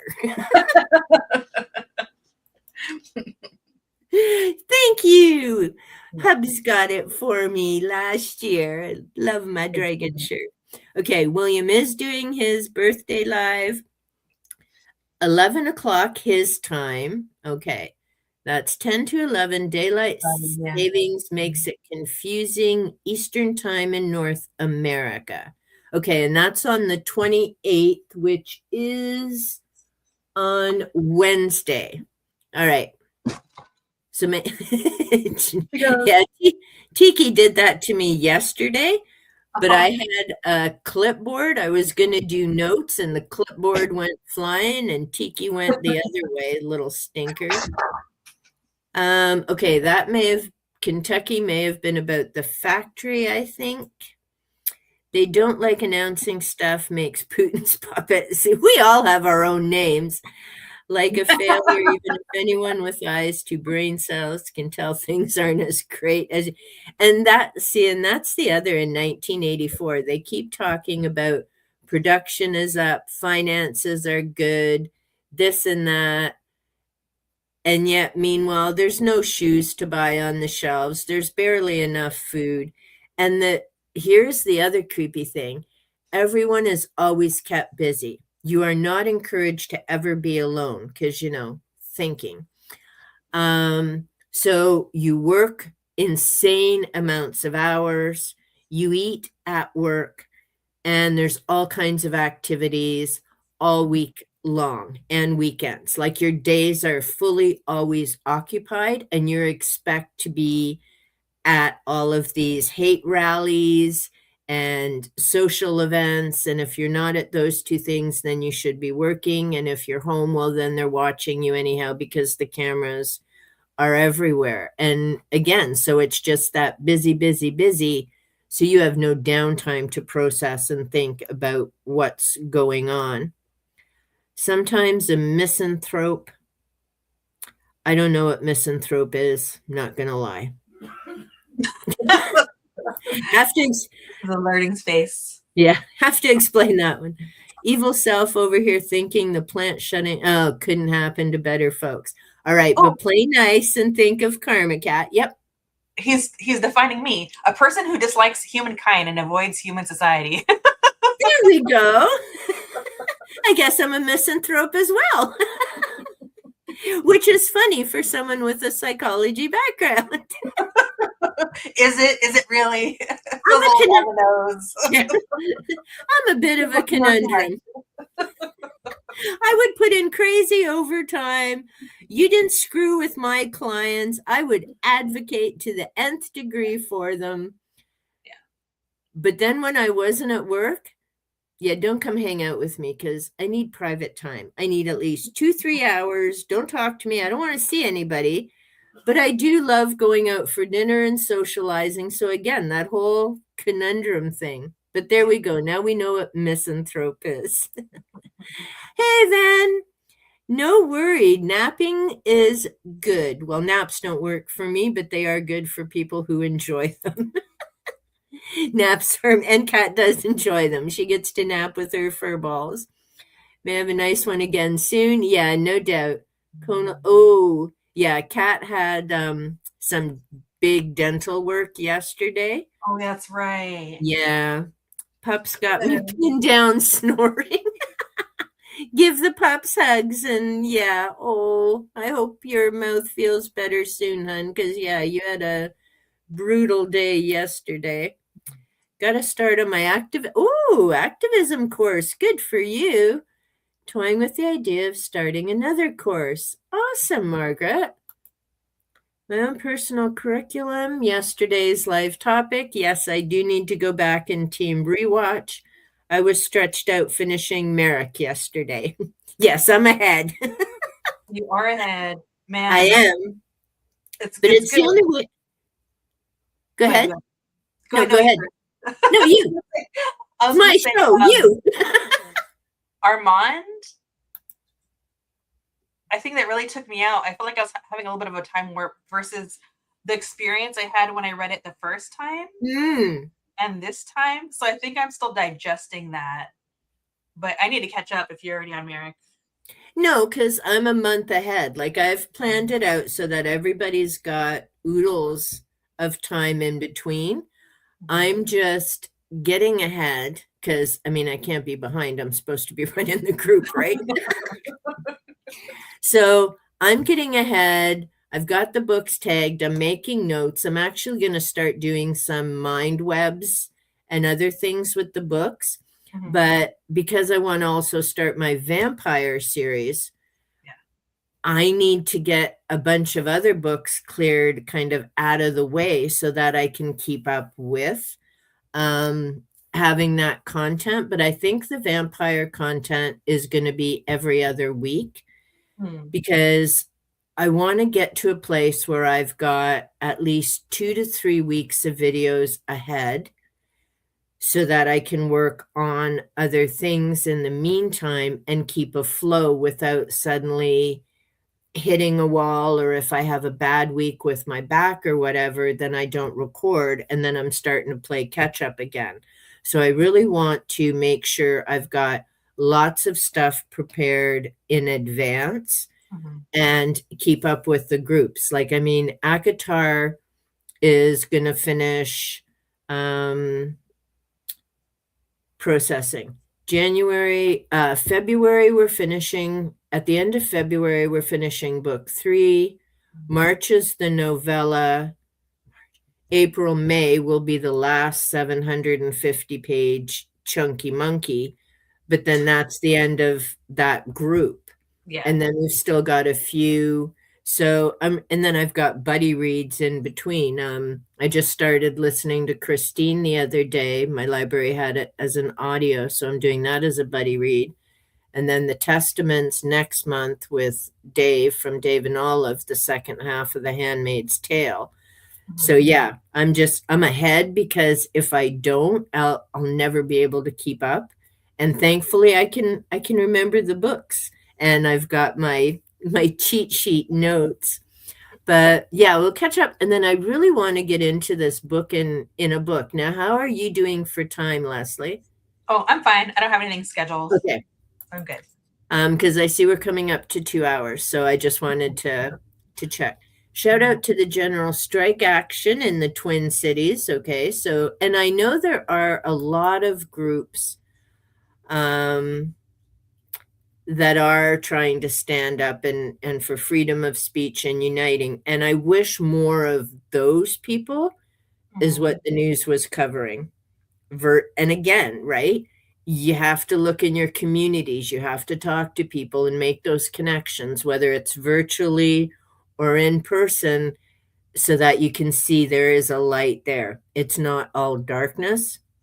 It's difficult, it's challenging, but there's hope. It may be eensy weensy, but there's something somewhere. What's the language like in Memory Police? Um, Leslie, do you have something for that? Because I'm Mm, not quite sure what Margaret's asking. If it's how it's things are described about, is it positive, negative? So um, feel free to be more specific, Margaret, but yeah, it's heavily there's a lot of metaphors and symbolism in it, yeah. and there's constant connection between the natural world and objects and people, which is also, since we're here, I think that's also something she does within the story within the story, Mm-hmm. Yeah, because yeah.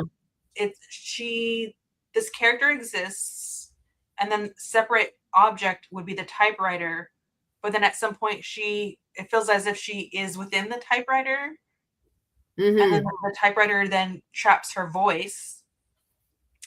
And like for instance, this woman at some point gets lured into a room with typewriters, and they're all there, and she says, well, I'm just here with all these, I think she says, all these dead bodies. Mm. So each typewriter represents a person that no longer is alive.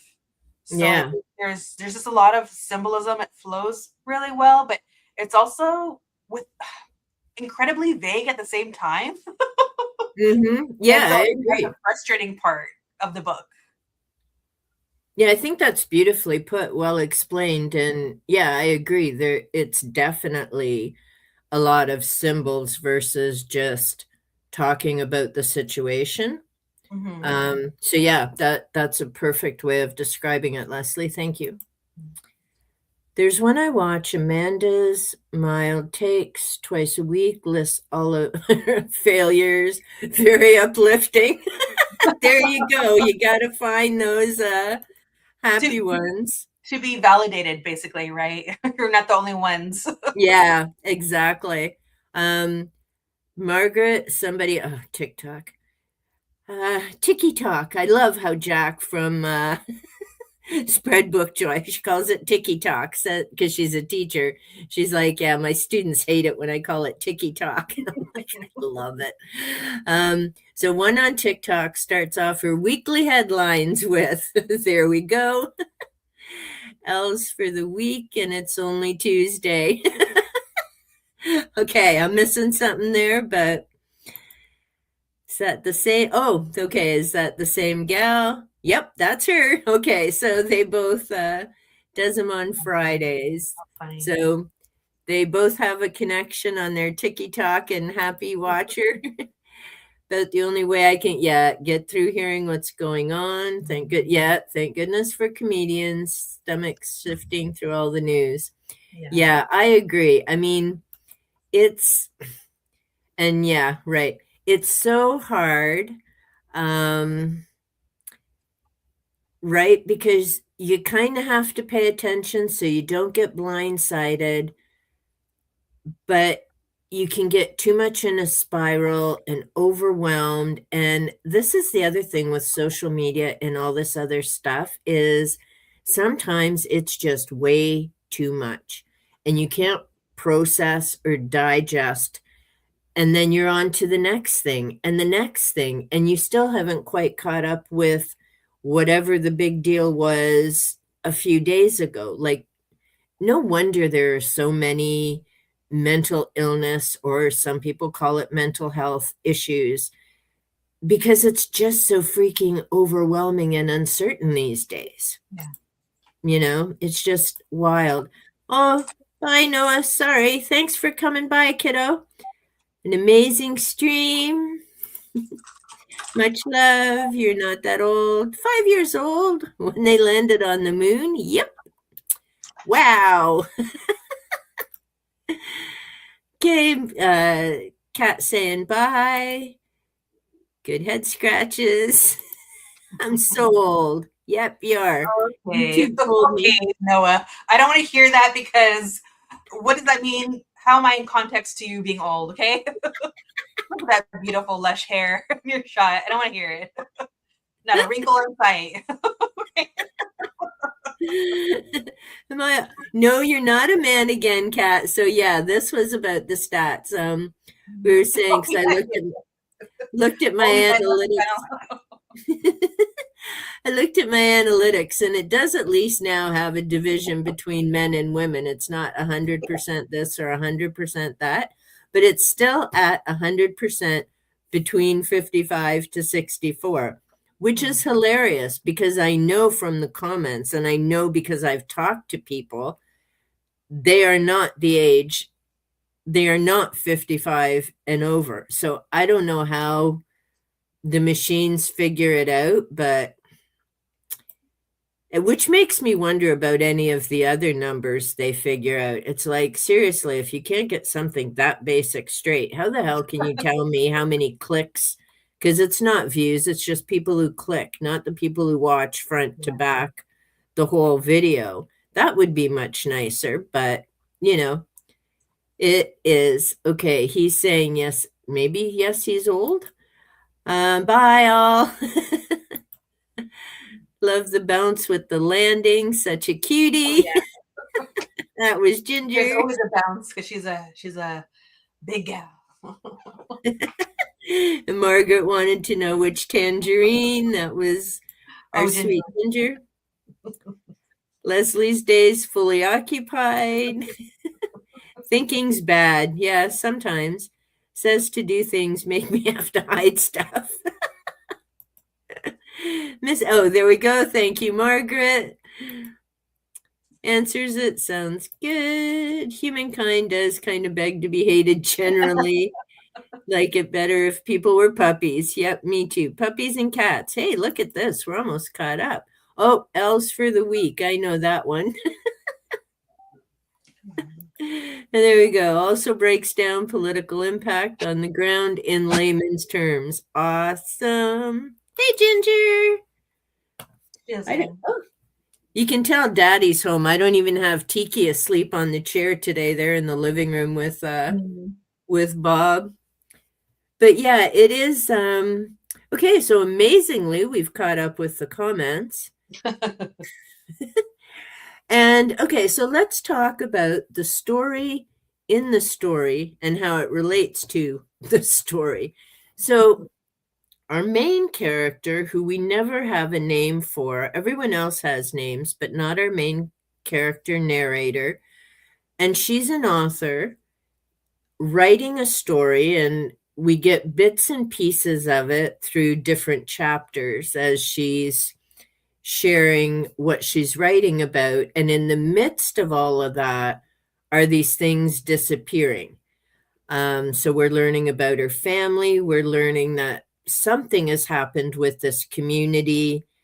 We know there are people somewhere else around them and that they needed ships to get there because I think, if I remember correctly, her parents had gone on a boat to and I'm pointing north because I think it was north from where they are. But so we know there's other people around who have survived whatever it is that happened that created this situation on the island. And this island must be a huge island because there are mountains. She talks about cousins that are farther away, but she never goes to visit them. We've got, there's a train station as well as buses that she takes to go to, is it the cabin?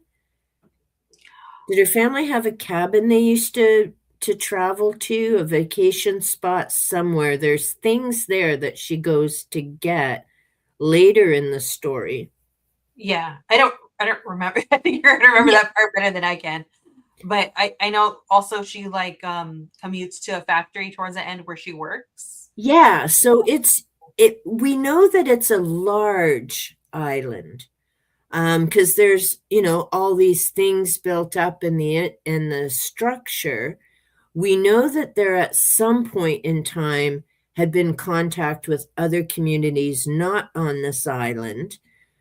we don't know where the memory police came from, or even like we don't know much about them because obviously they don't have the same deal about getting rid of things, or they couldn't function as memory police.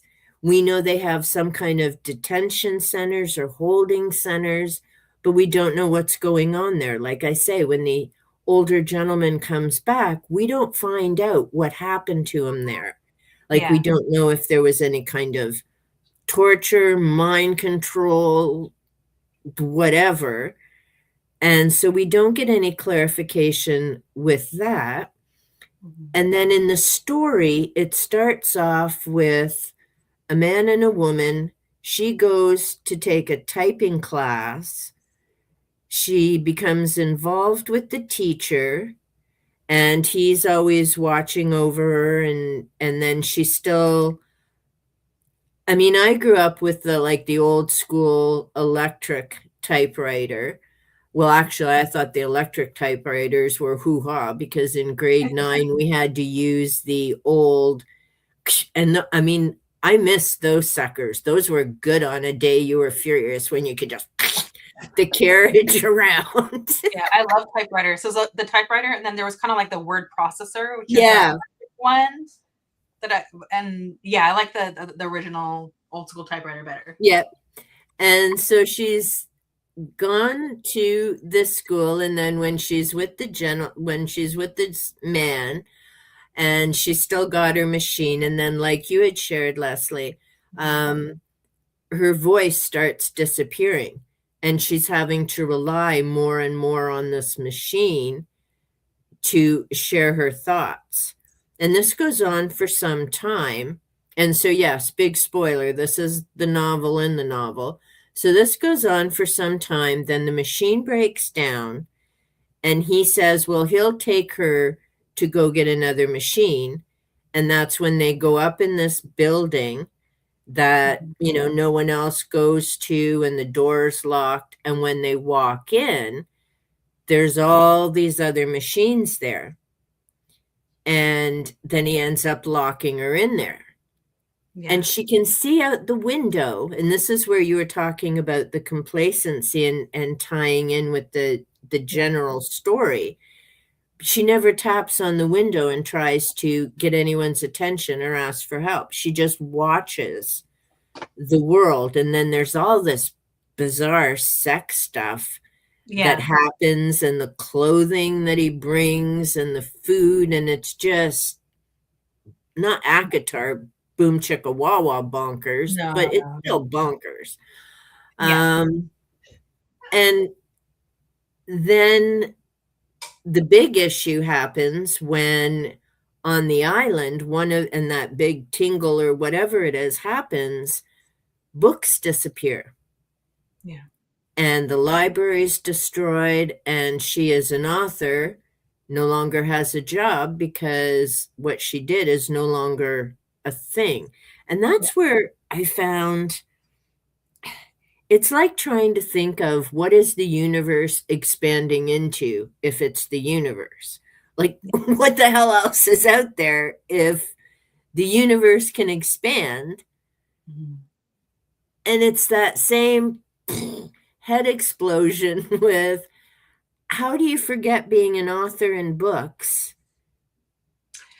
Yeah. I think that's part of the point is just constantly part of removing someone's memory is chipping away like at their agency, Yeah. and so I think that's also part of it. And also like for the story within the story, I found it interesting how when it opens up, she's walking upstairs because yes, she's gonna meet her boyfriend, but it felt a little bit confusing, and I feel like that's on purpose because she's she's trying to go up and meet someone because it's like in a church, and I think so, yeah. yeah, but then that triggers her memory of being in a lighthouse, Mm. and it kind of feels like those moments feel like at times like interchangeable, and it kind of reminded me of that movie Inception. Have you seen Inception with Leonardo DiCaprio? No. Okay, so in this movie, what happens is there's like a group of people that they induce themselves into like a dream state so that and they know how to kind of like manipulate the subconscious. And so at times suddenly there's people and suddenly there's no one because it's something that could be manipulated and altered. And so in that moment when I was reading her going up the stairs, ascending to meet her boyfriend, Mm. interchanging with the lighthouse, and in the lighthouse sometimes there's no one and suddenly there's everyone. And Mm. so that kind of reminded me of that whole idea. And I don't know what she was trying to say. The real author, I don't know if she's trying to talk about manipulation. Yeah. Um, but so yeah, so they go up, and when we kind of learn about the character getting the typewriting lesson, I found it interesting because she's sitting, and we can't even see her teacher. We only see him like from like the waist down. Mm-hmm. And I found that interesting, like as far as where she's at and where he is. Yeah, And that like, perspective. yes, yeah, kind of like that. And it's she even says he grabs her hands, and it's like an oppressive action because Mm.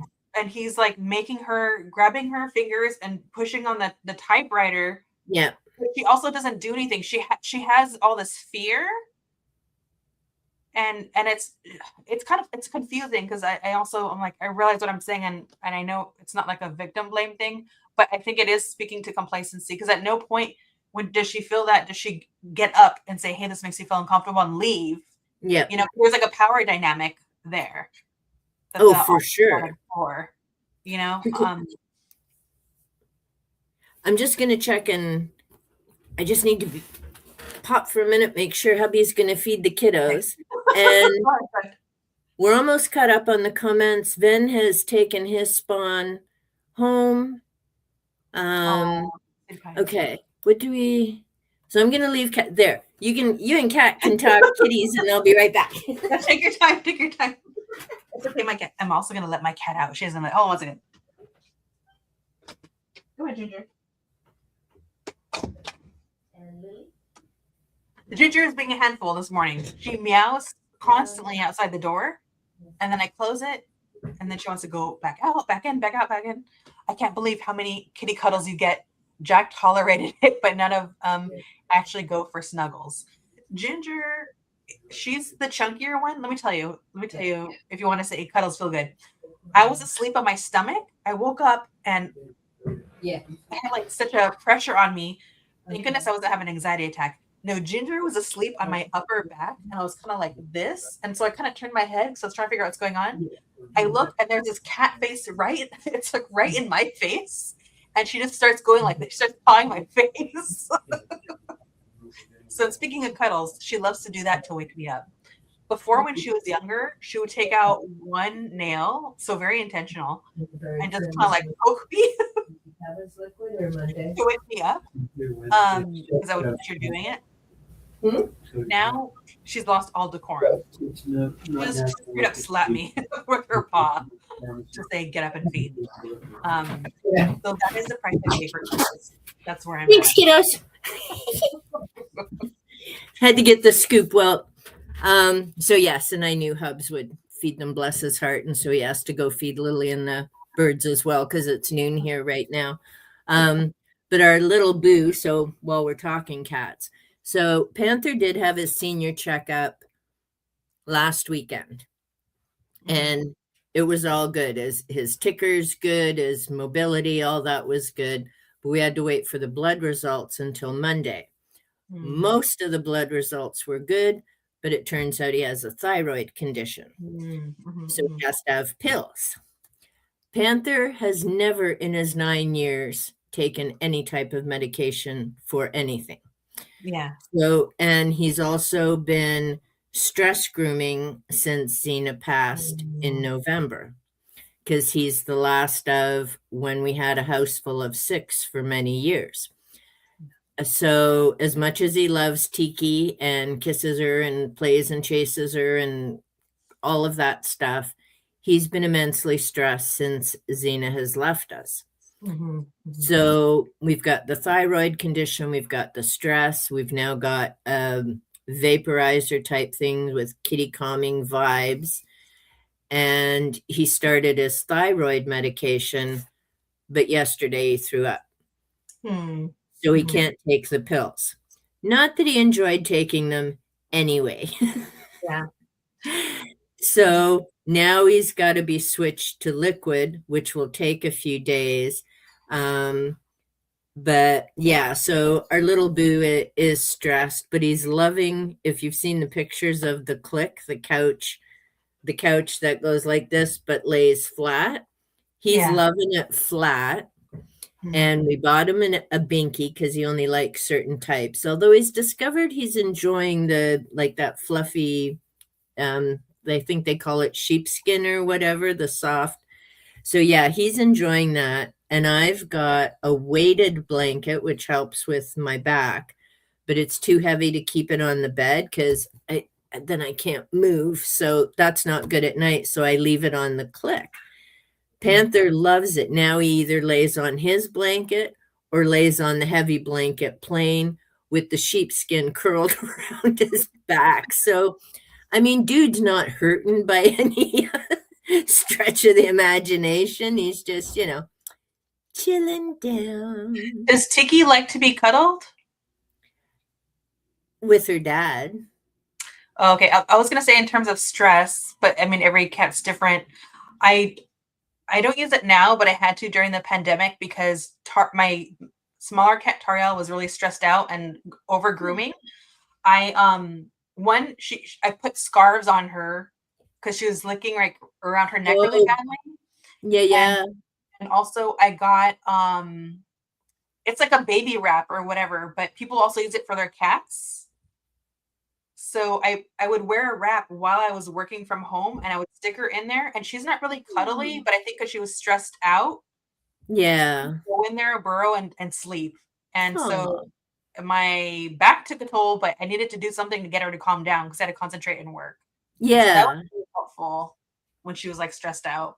But it's Yeah. different for the cat. Well, Tiki doesn't mind cuddles. She waits for well, I call him the bus. So, because our TV's downstairs, and she comes down and watches TV. Sometimes Panther comes down as well. And but Panther comes up the stairs by himself. Tiki waits at the bottom of the stairs, like literally, and waits for Daddy to pick her up and carry her upstairs. She's quite capable of coming up. She just likes the bus ride now and again. She's good with being carried and cuddled, and she'll like sit in my lap and stuff. Mhm. Panther, Mr. Overstress, and that's why his sweater hasn't grown back this year. So his paws are mostly bare. And his tummy's always been bare, which is bizarre. The girls had bare tummies for a bit, but they had girl surgery. I don't know what Panther's deal was. Mhm. Um, but Panther is not a cuddle cat. He never has been. His brother Shadow, when they came in together, I mean, Mhm. Shadow was like right up in my face and climbing all over me. And that was before we even brought them inside. That's why we brought them in, because being black cats that cuddly, it was just not safe outdoors. Yeah. But Panther, it was almost a month before we could touch him. Mhm. And they were in a room separate. And I'm glad they came in together.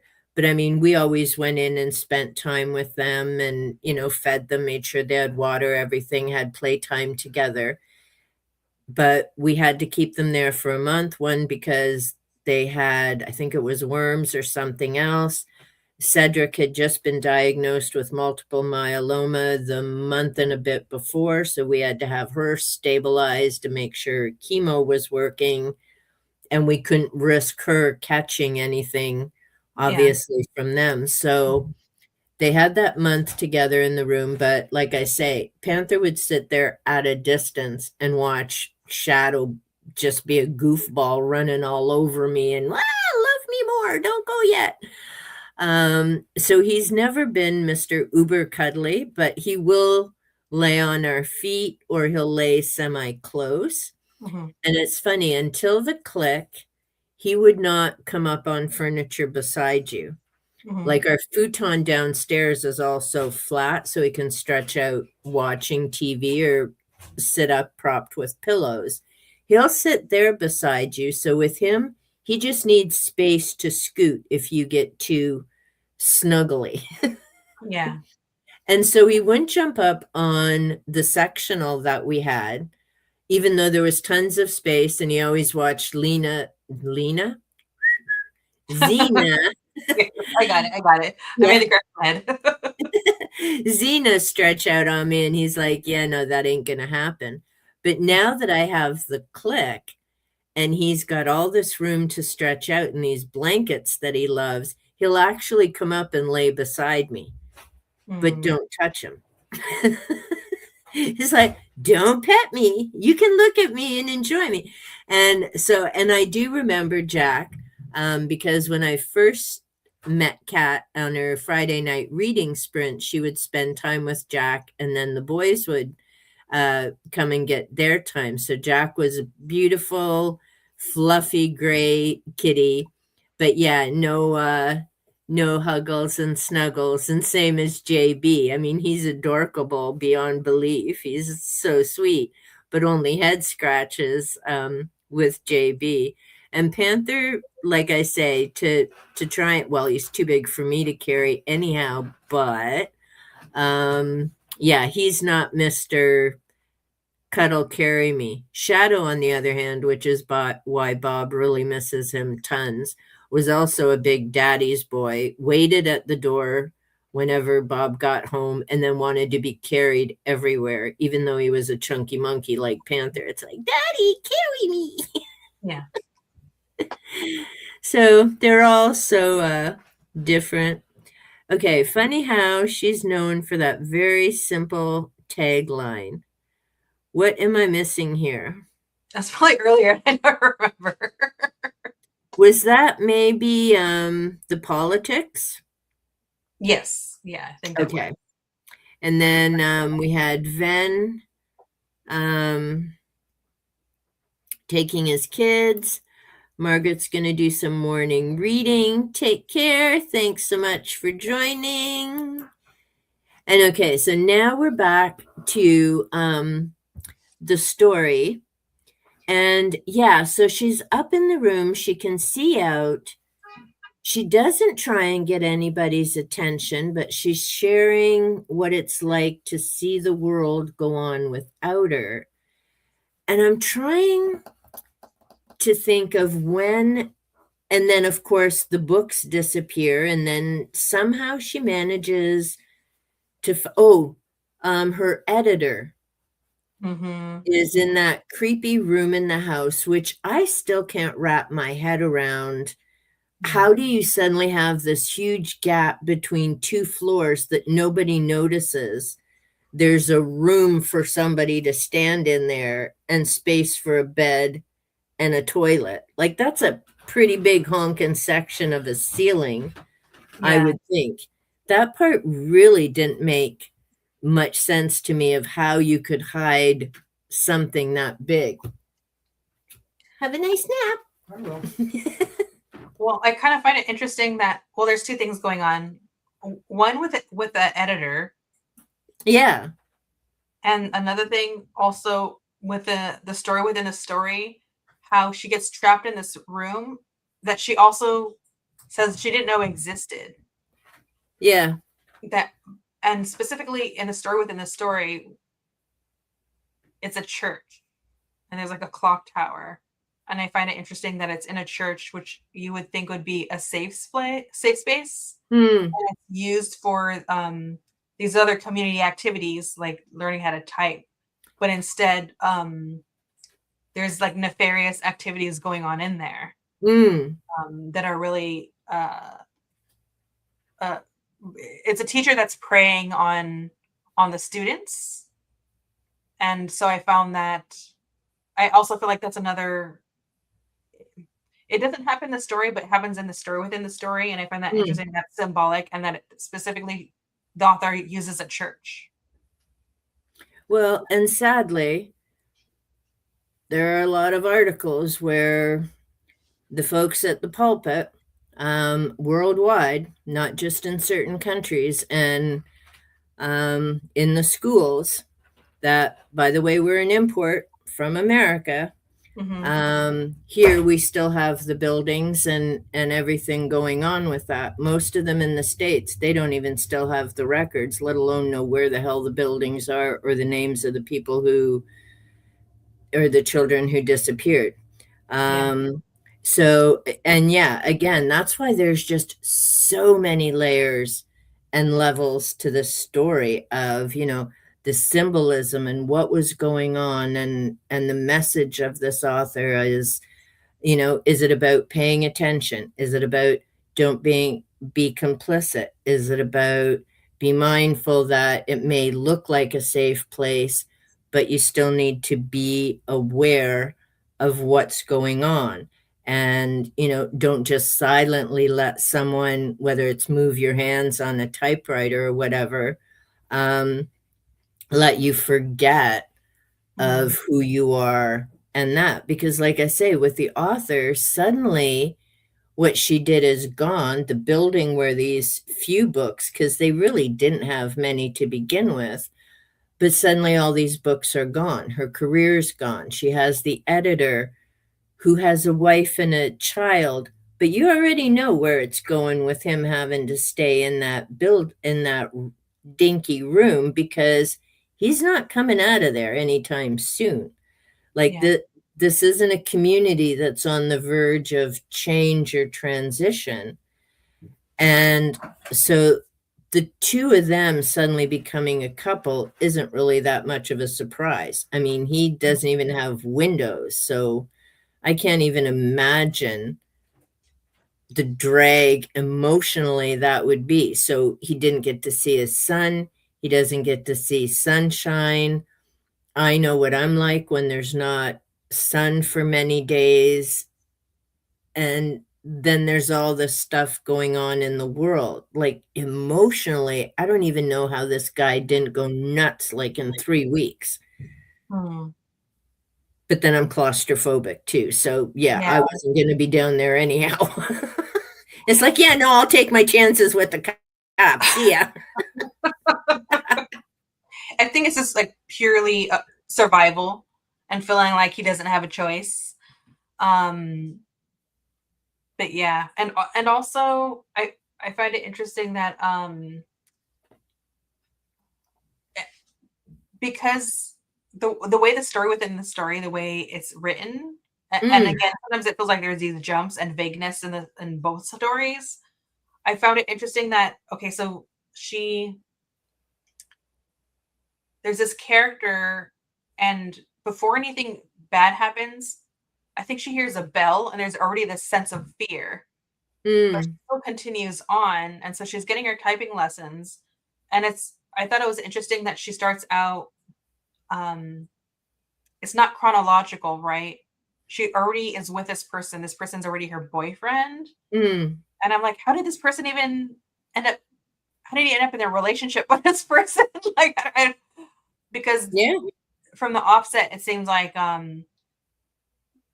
there's like this power dynamic and fear, and um, I, of course, he wanted a critique from a teacher, but this felt different in the story. The tone Mm, felt different, and he didn't have anything nice to say about her.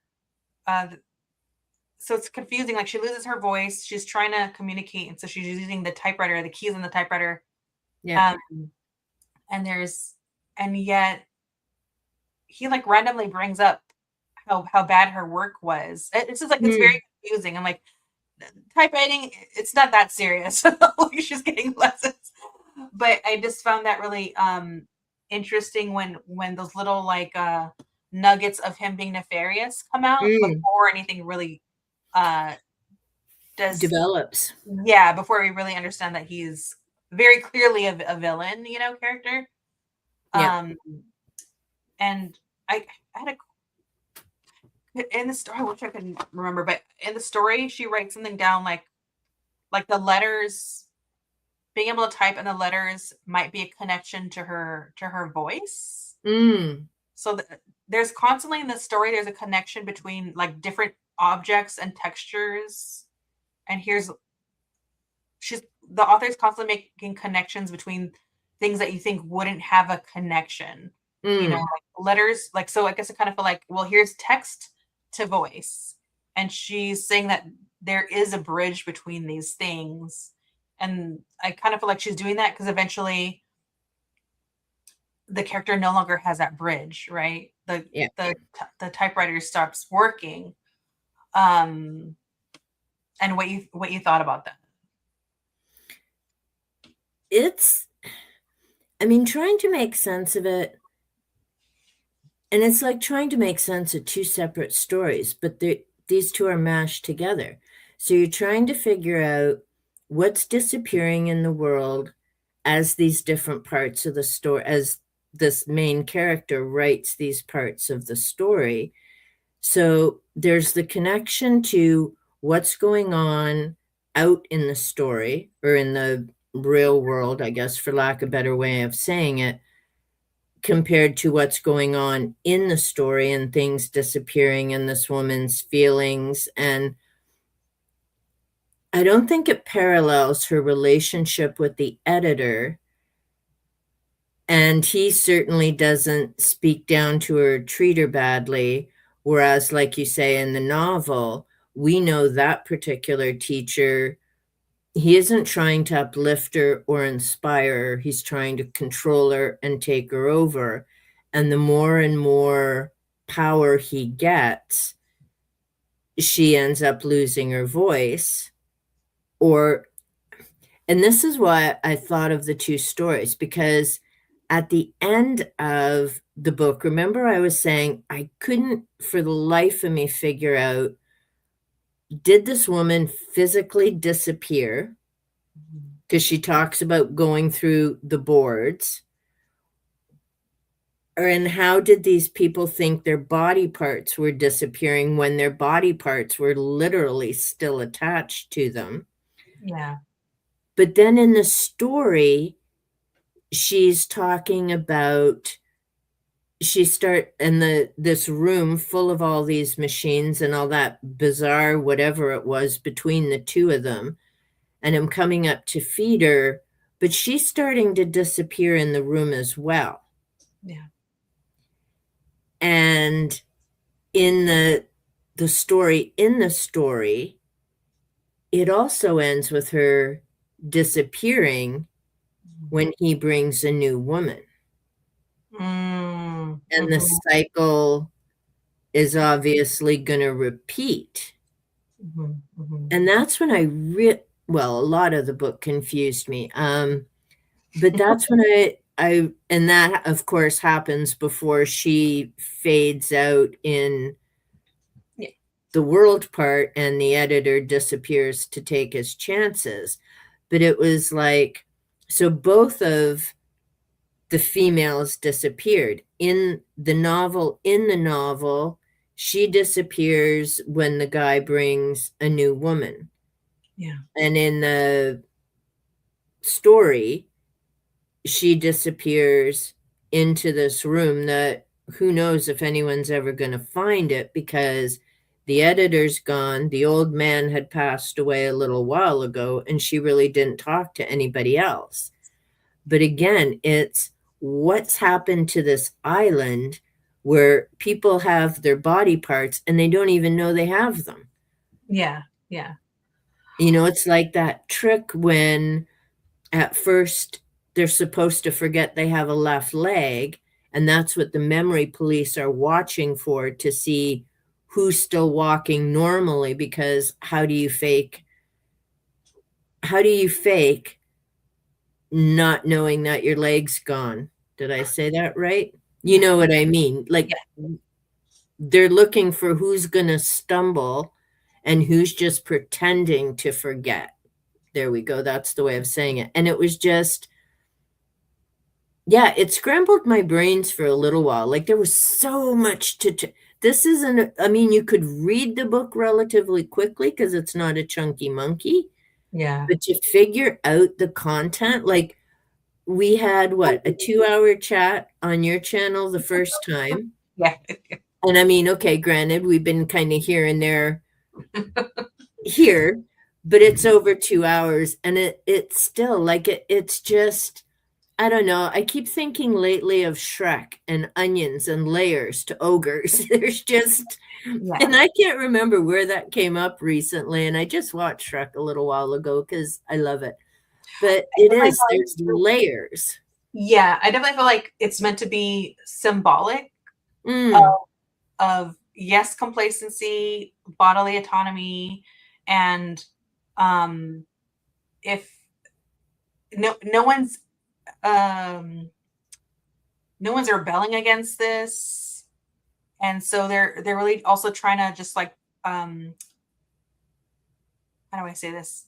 Almost feels like a trial run, like you're saying, like how to figure out who's reacting how, um, mm, so they could do it again. And so within the story, I felt like that's it's symbolic of like the cycles will continue if there's no one there to stop it, mm, because this teacher's just getting away with this. But I guess we could also say that's um I feel like it's a metaphor for the book, but the book itself is a metaphor. So it's like here's a mm, teacher of authority, but the story is about governments and or authorities taking control. Like so there's a system and then there's a person. There's a mm. person that's implementing this, and then there's a whole bunch of people that are implementing the system. And if nothing changes, if no one steps in, that cycle is just going to keep happening, and people are going to keep disappearing.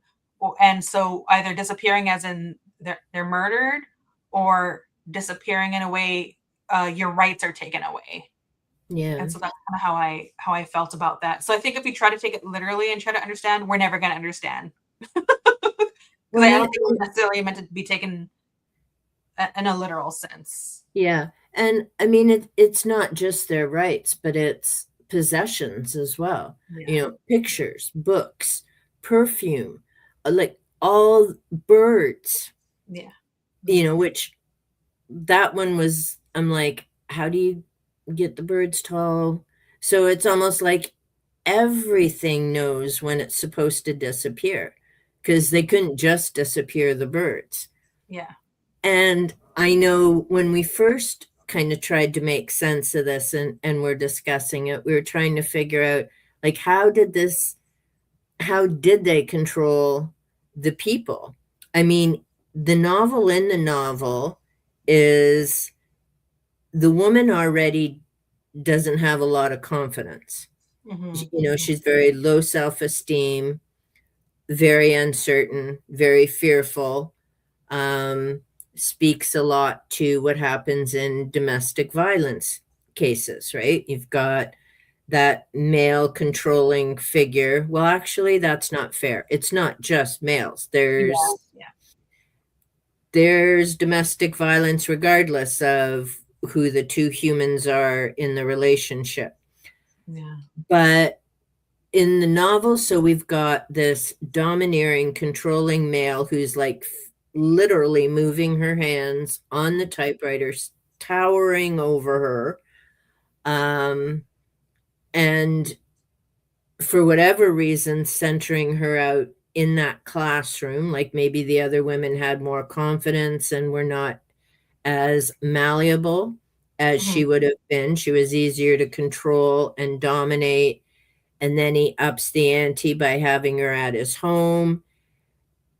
And yeah, like by belittling her and that, it's like the overall population. And I guess maybe because the one Dan Simmons book that I'm currently reading, which is also vampires, Mhm. but it starts the day after Ceausescu was murdered, Yeah. which I did not know. Well, executed, shouldn't really say murdered. Um, but what I did not know is his execution and his wife's were literally aired live on Christmas Day. Now, I was alive during that time period. I remember hearing all the atrocities that were happening there. And then, of course, the orphanages. because he would not allow contraceptives in the country. And he sadly was in power for maybe 15 years. And it was, ugh. So I've had to put that book aside for a little bit because even though there's vampires and all of this stuff, the first 90 pages are Simmons describing what Romania was like, and the streets and the bodies and the orphanages and everything happening with the children left in those buildings, because yeah, the women were being forced to have children, but they couldn't afford to keep the children they were having. And where was I going with that in relation to this story? I don't know. There's just so many horrific I did that things. earlier. I was like, I know I had a point, but also what am I saying? In terms of how everything's connected, Yeah. like we're connected. The characters are connected to the typewriter. A book is connected to a bird, and then the bird is connected to memory, Mm, or the perfume gets dumped out, which could also be connected to memory, because there's all these different senses of textures, and they're all connected. And I felt like something else that that taps into is like when we're talking about political or humanitarian apathy, and mm, how there's the sense of someone only caring about if something happens to them, and their self-interest. I feel like this is a way of the author saying, well, actually, you could think that all you want, but we're all mm, connected. All life, all things, all machines, all people, we're all connected. So once you start chipping away at one piece of that, you're connecting, mm. you're chipping away at all of it. So if you don't want your neighbor to get hurt, well, you're actually just hurting yourself, basically. Yeah, and that's an excellent point. And I mean, we're certainly seeing that play out in real time worldwide. I mean, it isn't like Canada is nirvana by any stretch of the imagination. I mean, there are horrific things that happen here. Like I said, we've got kids who disappear, teens that disappear off our streets, out of our schools, out of their homes in 2026. Mhm. If you look up the issue of slavery, there are slaves still in Canada and the United States, Yeah. and hundreds of thousands of them in Africa right now today. Like, we Mhm. don't need to go back 400 years ago. You can't undo what was done. Mhm. Mhm. But I would certainly hope you would learn from it. Yeah. And I mean, the term for slavery is different. The definition has changed. It includes human trafficking and such now. Um, but it's still happening in the now today. Mhm. And like you said, to think, if some people are looking south of the border going, well, at least I don't live down there. Look at the mess that is. Mhm. But that mess is affecting you up here. Even if you don't have friends from that country, Mhm. it still impacts you. Mhm. Oh, okay. Before I forget, now I know where I was going with Chester, because that also ties in with the Bolsheviks and the Mhm. Romanovs and the French Revolution. Mhm. And I was thinking this the other day. Marie Antoinette was all about the let them eat cake. Mhm. Yeah, we're still going on. Of course we are. Hey, Ben. Marie Antoinette was about let them eat cake. And then, if you read a history book, that didn't go so well. Yeah. Captain Makeup. Okay, so they only get 2 Barbies instead of 20. I'm like, dude, what universe does anyone get 20 Barbies but in your household? But again, it's when the working class decide they've had enough and they take action that things change. It Mhm. isn't the politicians who had anything to do with whoever was in Russia, with the Bolsheviks. It Mhm. wasn't the actual politicians who got rid of the Romanovs. And yes, it is tragic that their children ended up in front of the firing squad like the parents. In France, it was the working class. And I mean, you got to have some respect for these people because, again, no social media. And maybe that's why it was effective than all over social media. But no, I'm not saying something like January 6th should happen again. One, because that was nonsense. It wasn't a bad election. And, but it's the working class who, once they unite and decide enough is enough and they're tired of getting their salaries taken out of their hands and watching their families starve. Yeah. And I'm not saying that's the best way to make a change. I mean, again, Ceausescu in Romania, that was over a decade of people being treated horrifically. But again, you had your police force, much like the dog killer and her goons that wear masks. And that really creeps me out because who the hell knows if they even belong to ICE? I mean, there's a lot of messed up people on both sides of our borders because some of those people came up here. Who's to say those mass people even belong to that organization? I mean, until things calm down and there's investigations and all the rest of it, it's like the Inquisition. No one's going to ever know how many people disappeared. Yeah. And yeah. There's just a level of constant distraction and cover up. And that's exactly it. And that's why I say with so many different subjects, whether it's stuff going on with the sun or with UFOs and aliens, I still think it's funny. Baby Castro was one of the people on the congressional committees a couple years ago. And by the way, that's Rubio. His parents should have taught him better. So I have no idea whether his parents are trash or their son's trash, but he just wants to be a baby Castro.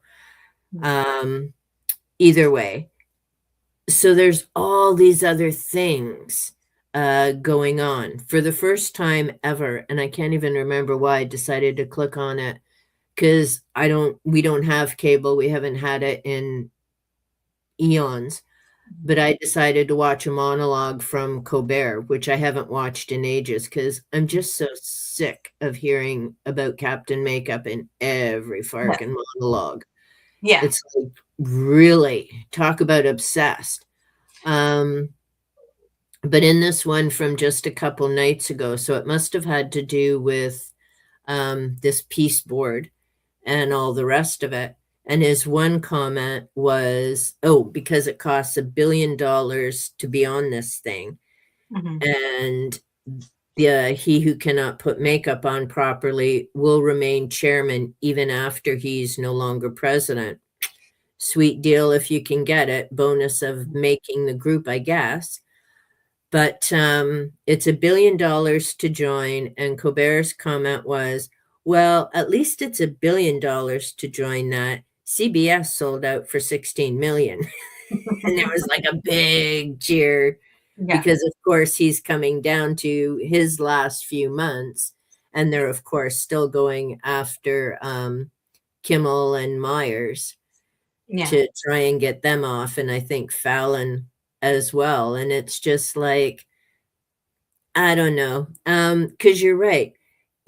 It may not seem like much to certain people when certain things happen, but again, it depends on your age and what you're watching. Like I remember the world before 9/11. I remember the day 9/11 happened, but I also know everything that's changed in terms of flying and airports since 9/11 that never went away. I'm also very much aware of income tax was a temporary measure to help pay after the war because everyone was stinking broke. Yeah. And it's 2026. Do you think we've paid off that debt from back then? Yeah. What do you mean and it's never temporary when the government brings that garbage in. You know that's going to be staying permanent, and they come up with all these reasons to institute it, and then we'll temporarily put this in place. But it's not temporary. It's why they want to get rid of old people. It's like, wait a minute. Yeah. That wasn't supposed to be permanent. When did that become permanent? It's crazy. It's just wild. Were you gonna say something, Leslie? Oh, no. I just remembered we're kind of behind in the chat, I think. Just a couple. Oh, Okay. Pat loves Shrek. Ben's glad we're still yakking. And did they take their books with them? Which, like I say, there's so many things to this story. But I do agree with you that it's a story about being complicit. It's about because she really and it's about being wary of other people, which is why nothing ends up changing, because they're all looking at each other sideways. And I mean, again, I get it. You have to be cautious. And I think of that family. Okay. Yes, Ven had bought some books, and his daughter just got some very special books. So yes, she took her books home with her. Now I know what that question means.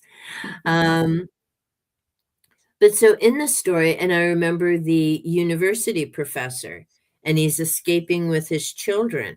And again, I still don't get what the deal was with the blue gloves and covering their hands, because I don't think the whole time was winter, but yet she sees the blue glove near the end of the story and knows that the family was in the back of this truck because people are being herded up far more often.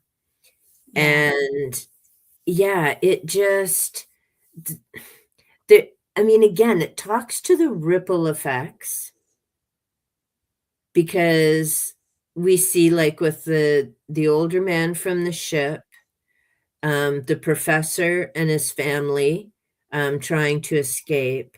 But she really just has the older gentleman who is a family friend and her editor. And that's her whole world of people that she speaks openly with. Mm-hmm. And when you just have teeny little clusters like that, is they're not looking to bring anybody else in. I mean, his wife doesn't even know where he is, for Pete's sakes. Yeah. And never gets to come see him. And to me, that was really, what? What now? There's a lot of what now in the story. I wonder with the gloves, because we don't know how, there's only theories about and some experiences of how this is all being implemented. Like, for instance, is it in the air? Is it in the tea? Is it the factory is like a spice factory? There's all these different theories, or maybe it's a little bit of everything. So maybe wearing the gloves is like potentially. Also, if you're ingesting toxins, I'm sure that's got to come out some way, like in your sweat, in your pores. Yeah. Maybe they're just trying to avoid being contaminated. So I was thinking about that in terms of the gloves. And I'm assuming that with a wife, she might not be able to see her husband again.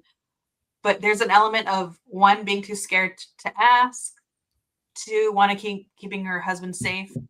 And it's better just not to talk about it in case because he's like trying to survive and hide in these floorboards. And maybe in a way, the main character in the story and their editor know how important it is to get the story that she's writing out because it's symbolic of what Mm, she's going through. We're seeing an element of like um, how art can be dangerous to authoritarian societies, you know. mm. Yeah, there's another excellent point. So it's not just the complacency, but the importance of art and how the message gets out, Mhm, right? mhm. Whether it will get out, because now that books have been forgotten, Yeah. how do you get that work out printed and who's going to ever read it? And I'm trying to think, does he take the book with him at the end? Do you remember? I don't remember.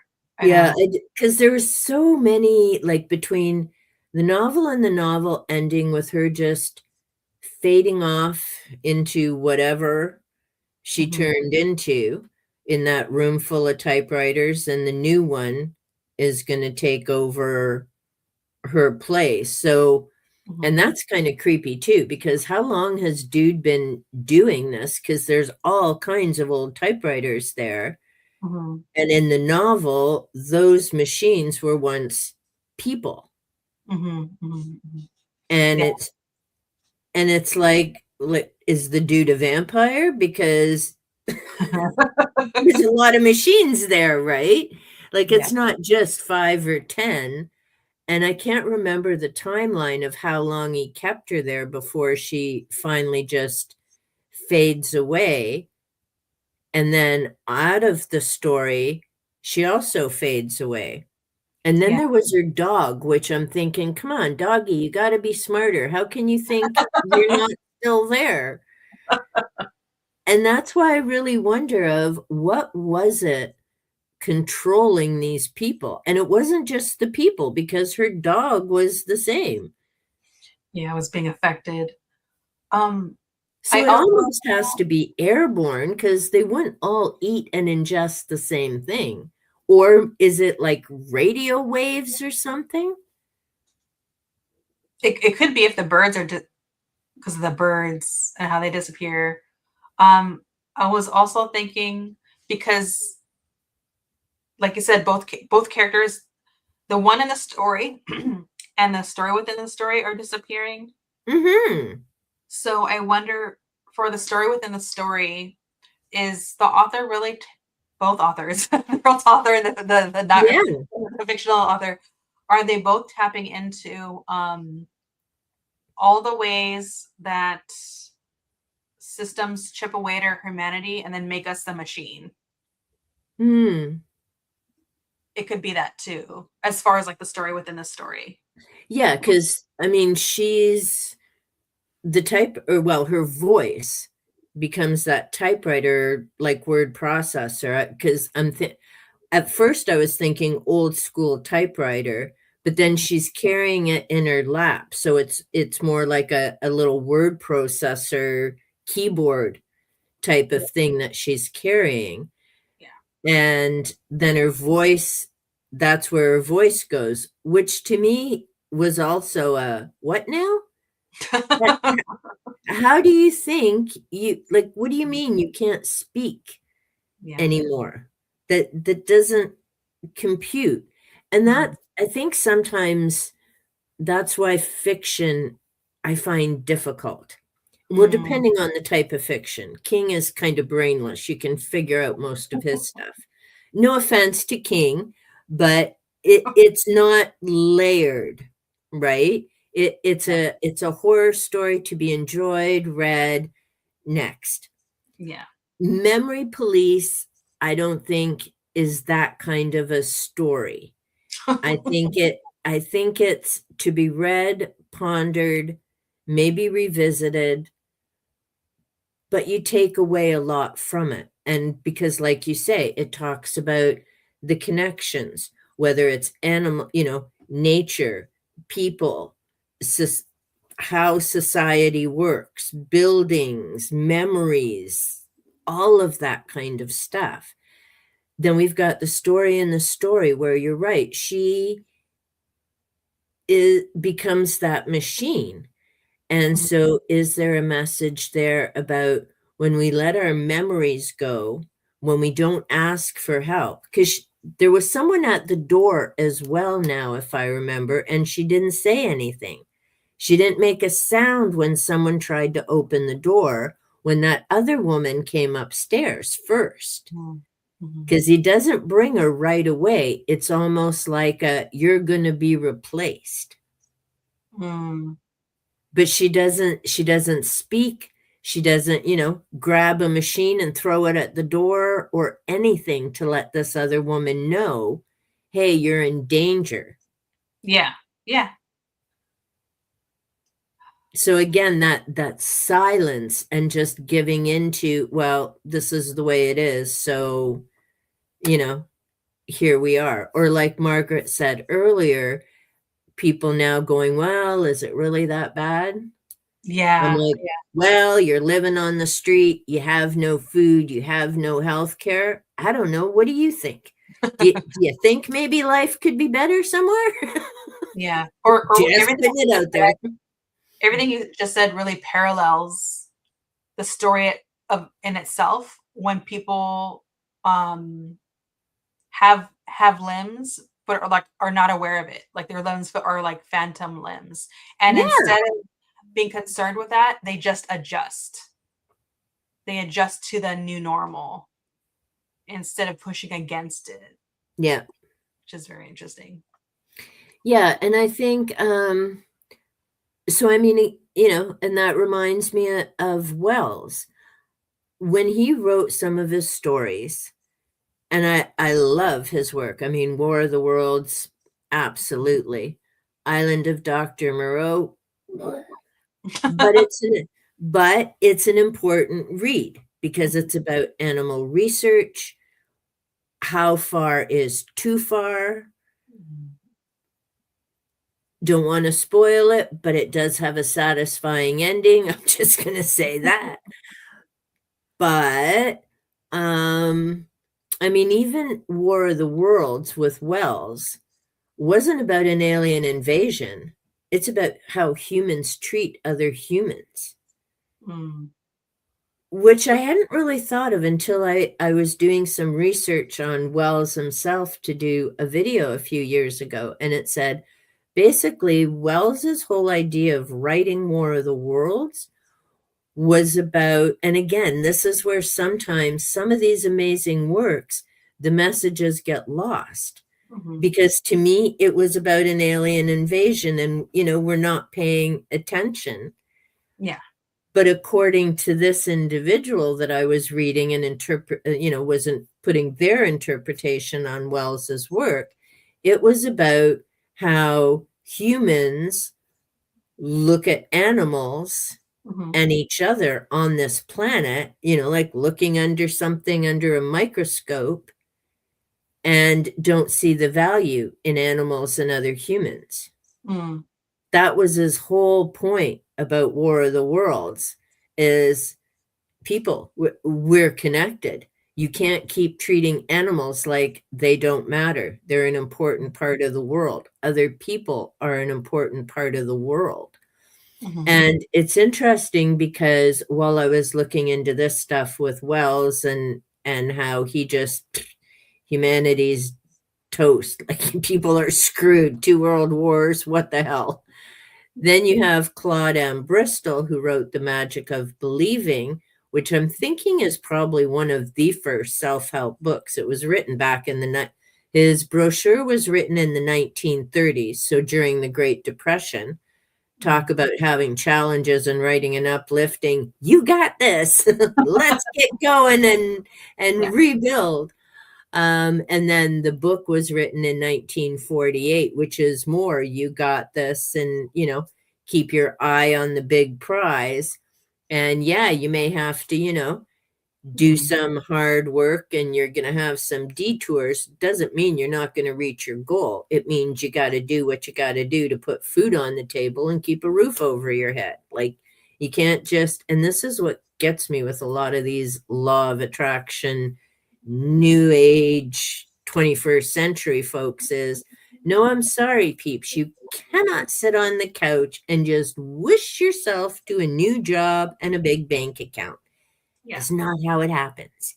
You actually have to get an education, think about what your long-term goal is, and then get your ass off the couch and work towards it, whether that's taking classes, you know, getting a job to pay the bills and develop your skills, and then you're going to get to your goal. But you're not just going to get to your goal wandering all over the country, going to seminars, making these people uber rich. And then you're there going, damn, why don't I have any money? And I haven't reached my goals. Mhm. I mean, one of the best comments I've ever seen was from an Eckhart Tolle seminar, and he's on YouTube as well. He's got The Power of Now and The New Earth. And it was hilarious because he talks about, taking control of your mind and your choices and being aware of the world around you. At first, I avoided him because he sounded way too cultish. And then I was in a book club and they wanted to read A Power of Now. So I thought, okay, whatever. And I did. And he actually isn't that bad. And then I'd watch this one video on YouTube and, he does a spiel as they all do at these seminar type things. And then people can come up to the microphone and either share thoughts, ask questions, whatever. And so this one person came up and said, oh, I've been following you across Europe on your seminars. And, I really appreciate your work, blah, blah, blah.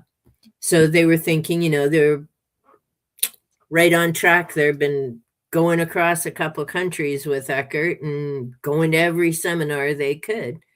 Eckhart looks at him and like, why? And he's like, what? And he's like, if you've been to one of my seminars, you've got everything I have to share. It's time for you to go for wherever you're from and get a job and live your life. Like, you coming to watch all my seminars, you're not getting anything else that you didn't get the first go round. Yeah. It's very And I'm interesting. like, more of them need to be doing that because, I mean, there's these people going to all these seminars and on these cruises and, oh, I've been following you for years. And I'm like, and when are you going to live your life? That also sometimes those kind of environments feel cultish as well. Oh, yeah. Yeah.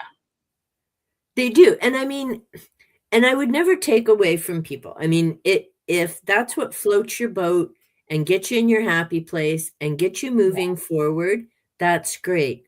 But the key is moving forward. Yeah. Keep in touch with people from the seminar. Keep your happy thoughts. Buy some of the books. Yeah. But then live your life.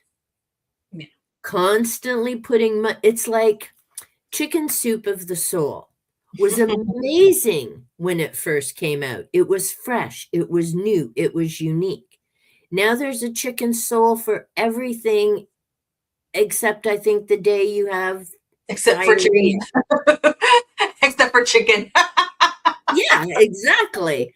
I mean, there's a huge shelf. When I go to my thrift store, there's literally a whole shelf of chicken soup books because people are constantly buying them, but eventually it's not fresh and new anymore. And that's one of the people to The Secret by Rhonda Byrne. And that one cracks me up because her work is literally all based on the work by Esther Hicks, who channels Abraham. But at some point, Rhonda stopped mentioning her work is based on the messages from Esther Hicks and Abraham, who she went to study before she went to write The Secret and became stinking rich with all her rich buddies. Yeah. And I mean, I've got books by Esther Hicks. I have different authors from Hay House. And again, like I said, I would never discourage people from checking that out, but I would suggest that you read it with Well, probably a pound of salt next to you, not just a grain. I mean, it has to be stuff that you can incorporate into your life. But the key point is always into your life and how does it fit? And you have to keep modifying and changing things.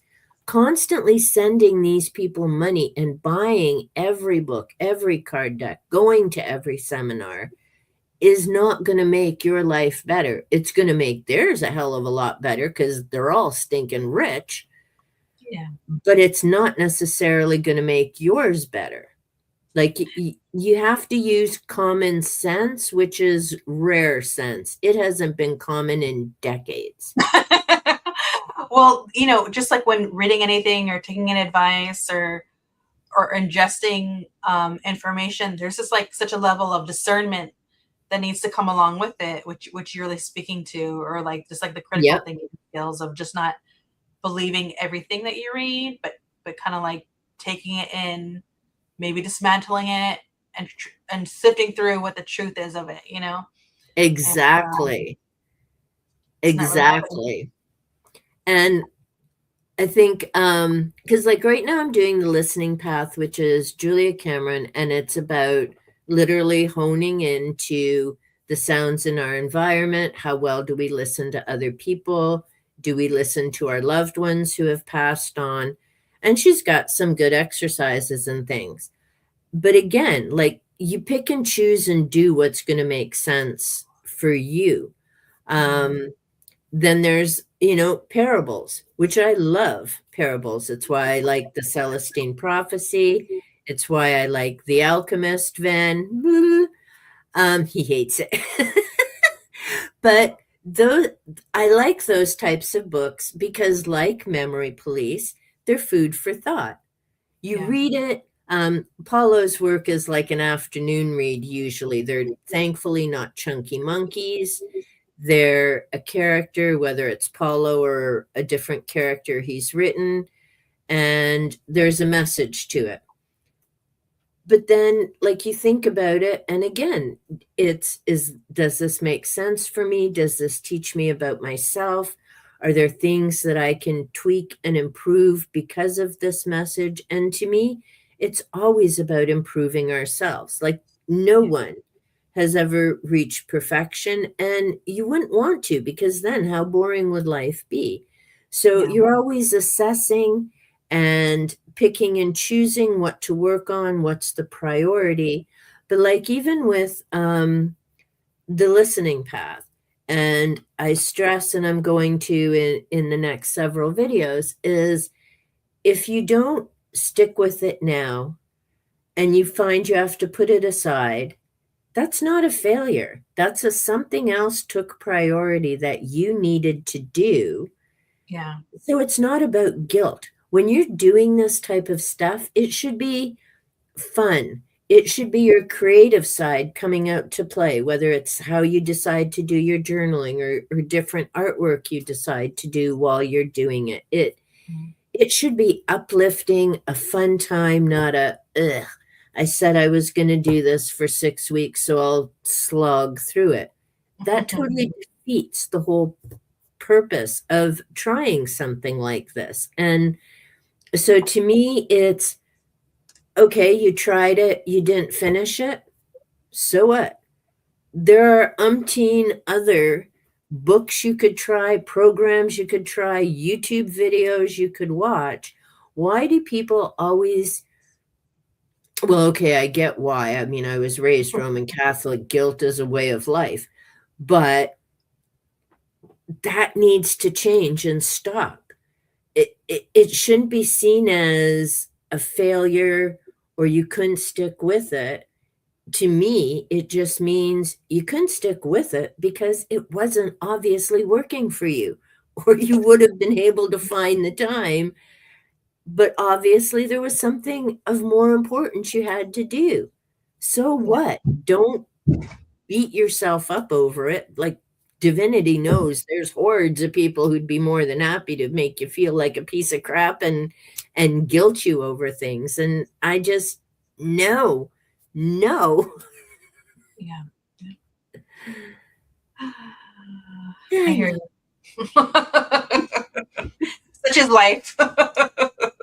Well, and I mean, I think that's kind of it is now more than ever is the time to unite and uplift and inspire and yeah, it's just the time to unite and inspire. Like I say, there's man, I could rant. Oh, damn, that reminds me, I still haven't done that banned book tag video. Every time I think of rant, I'm like, oh yeah, how'd that get on the sidelines? Because I end up ranting. And I mean, I could do that, but I don't want to. That's not who I want to be. Do I rock and roll as a ranter? Can I rip you to ribbons just with words? Absolutely. Do I want to? No, not anymore. I used to rock and roll at it, and it kept me safe and kept people at a distance for a long, long time. I do have my maternal grandmother to thank for that, but thankfully for my paternal grandmother, I have some morals and ethics. And well, it kind of sucks, but they've been kicking in for decades. So it's like, but again, then you think of karma and the ripple effect and the interconnection. And it's so much easier when you're out and about in the everyday world to smile at someone. And often you'll get a smile back because you have no idea what just happened 5-10 minutes before you saw them. When you have someone freaking out at you in a store or, a clerk getting snippy, whatever, sure, you might want to throat punch them and be done with it. But you have no idea what the customer was like just before you to cause that snippiness.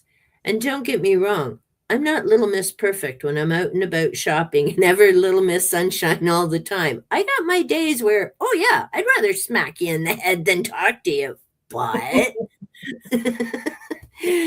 you know,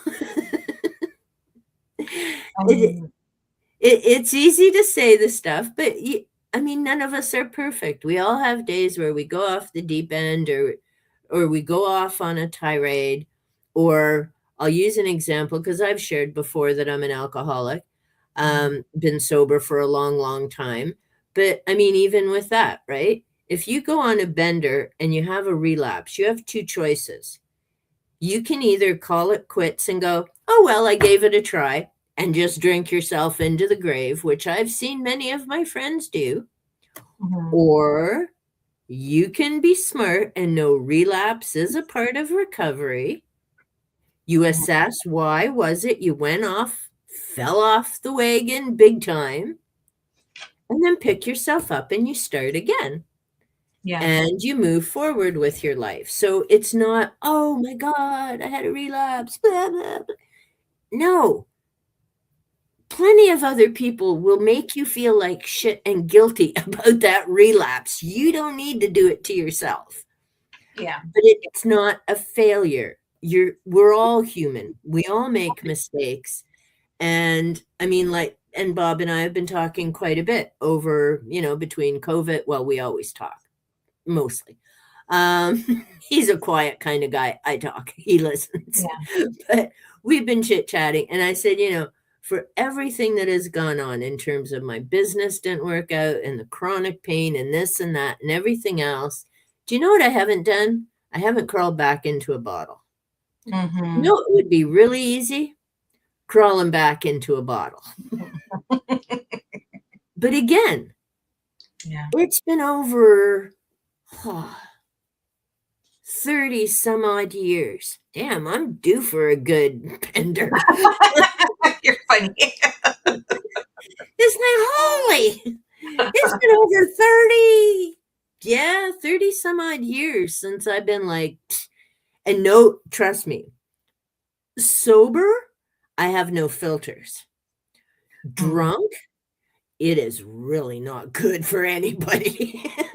If you're not someone I like, you should not be within a country mile of me with alcohol in me. You're like, filter who? Those don't even exist.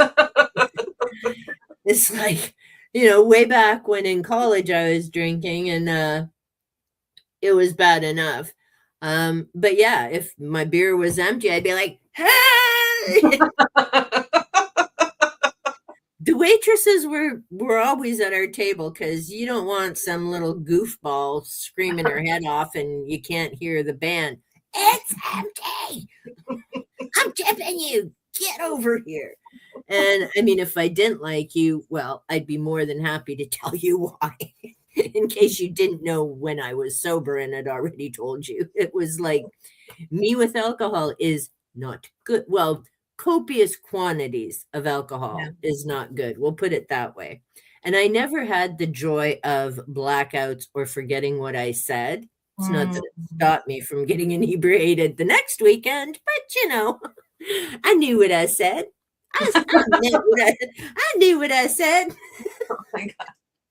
No wonder you're giving me the stink eye and you won't come drinking with me. Well, at least your faculties are intact. You remember everything. Yeah, it's like, I'm sure it was an accident. I called you a skank. Wait, no, it wasn't. Okay, never mind. Yeah, WYSIWYG, not always a good thing and not the best way to influence and make friends. Just saying. Sometimes I don't think the system and the memory police would have survived you. If they had someone like you, none of that issue would have gone on. You would have snapped everyone out of it. It's hard to say. I mean, we've still got problems here in the city, and I've been in social services and education, and those didn't get fixed. But I definitely scared the crap out of a few of my supervisors, let me tell you. Yeah. Well, sometimes it's also reframing like how much, not putting all the burden on yourself. There's only so much of an impact you can make, and that's enough. Yeah. Well, and I mean, the other is, as much as you may try and make a difference from the inside, that's just not always possible.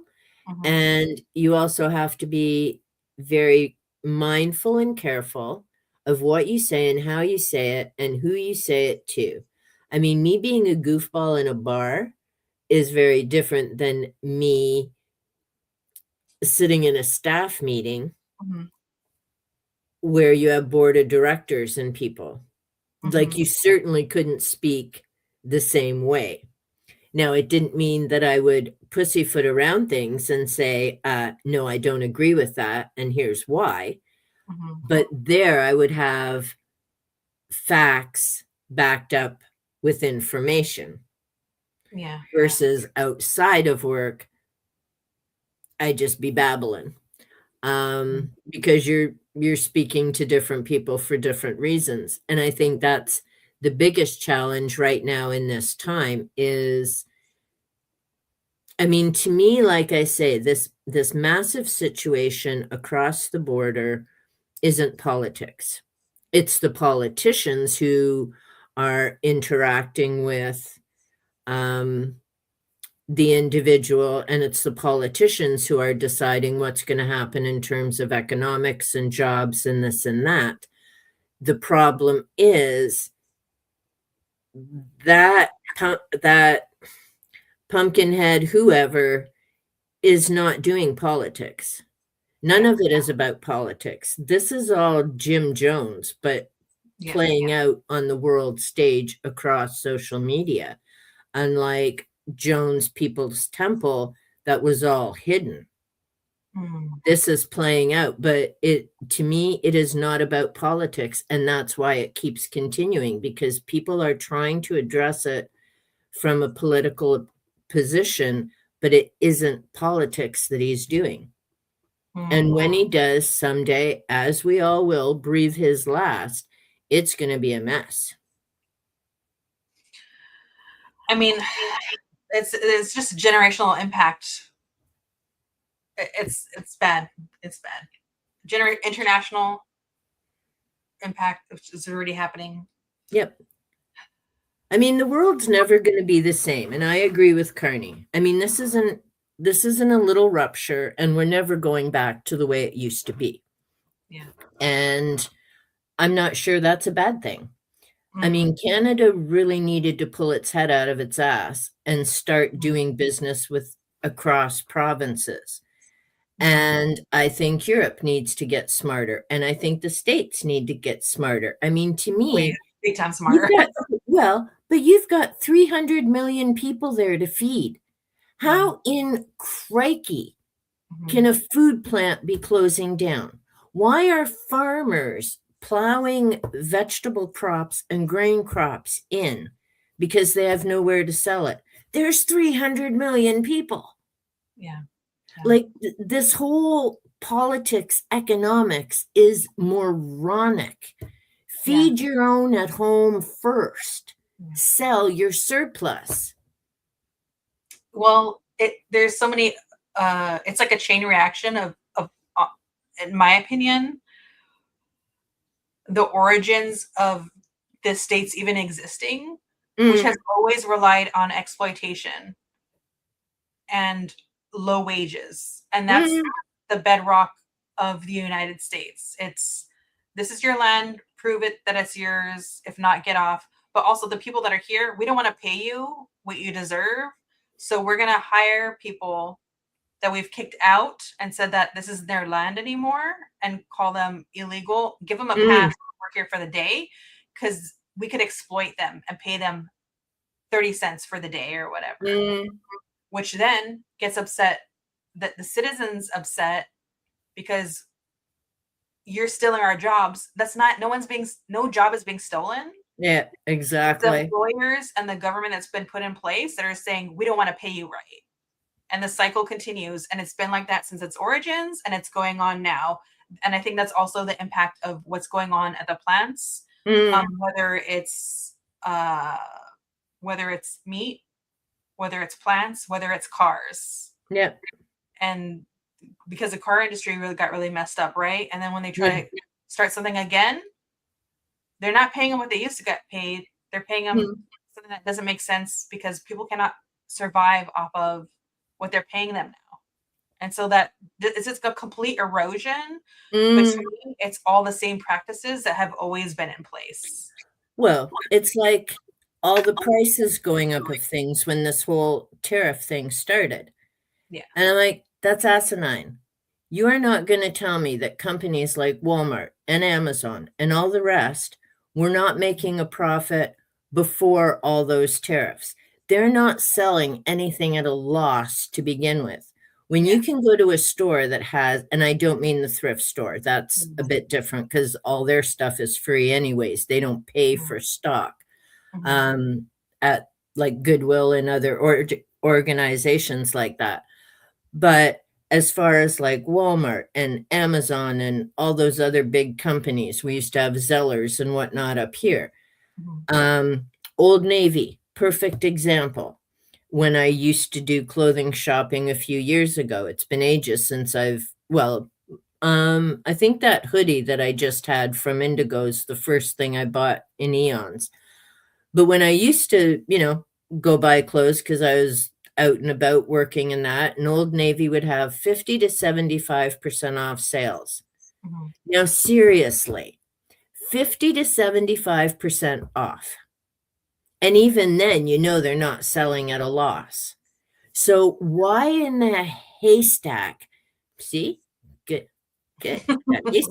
Why in the haystack any of these companies had to raise prices because of tariffs is BS. And that's what keeps this whole spiral. Oh, kitty cat's gone for a nap, I just realized. But that's another cycle.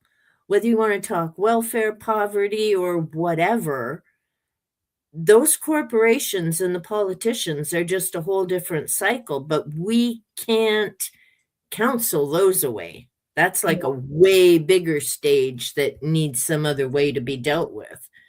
But, to me to say, we'll have to charge more. BS.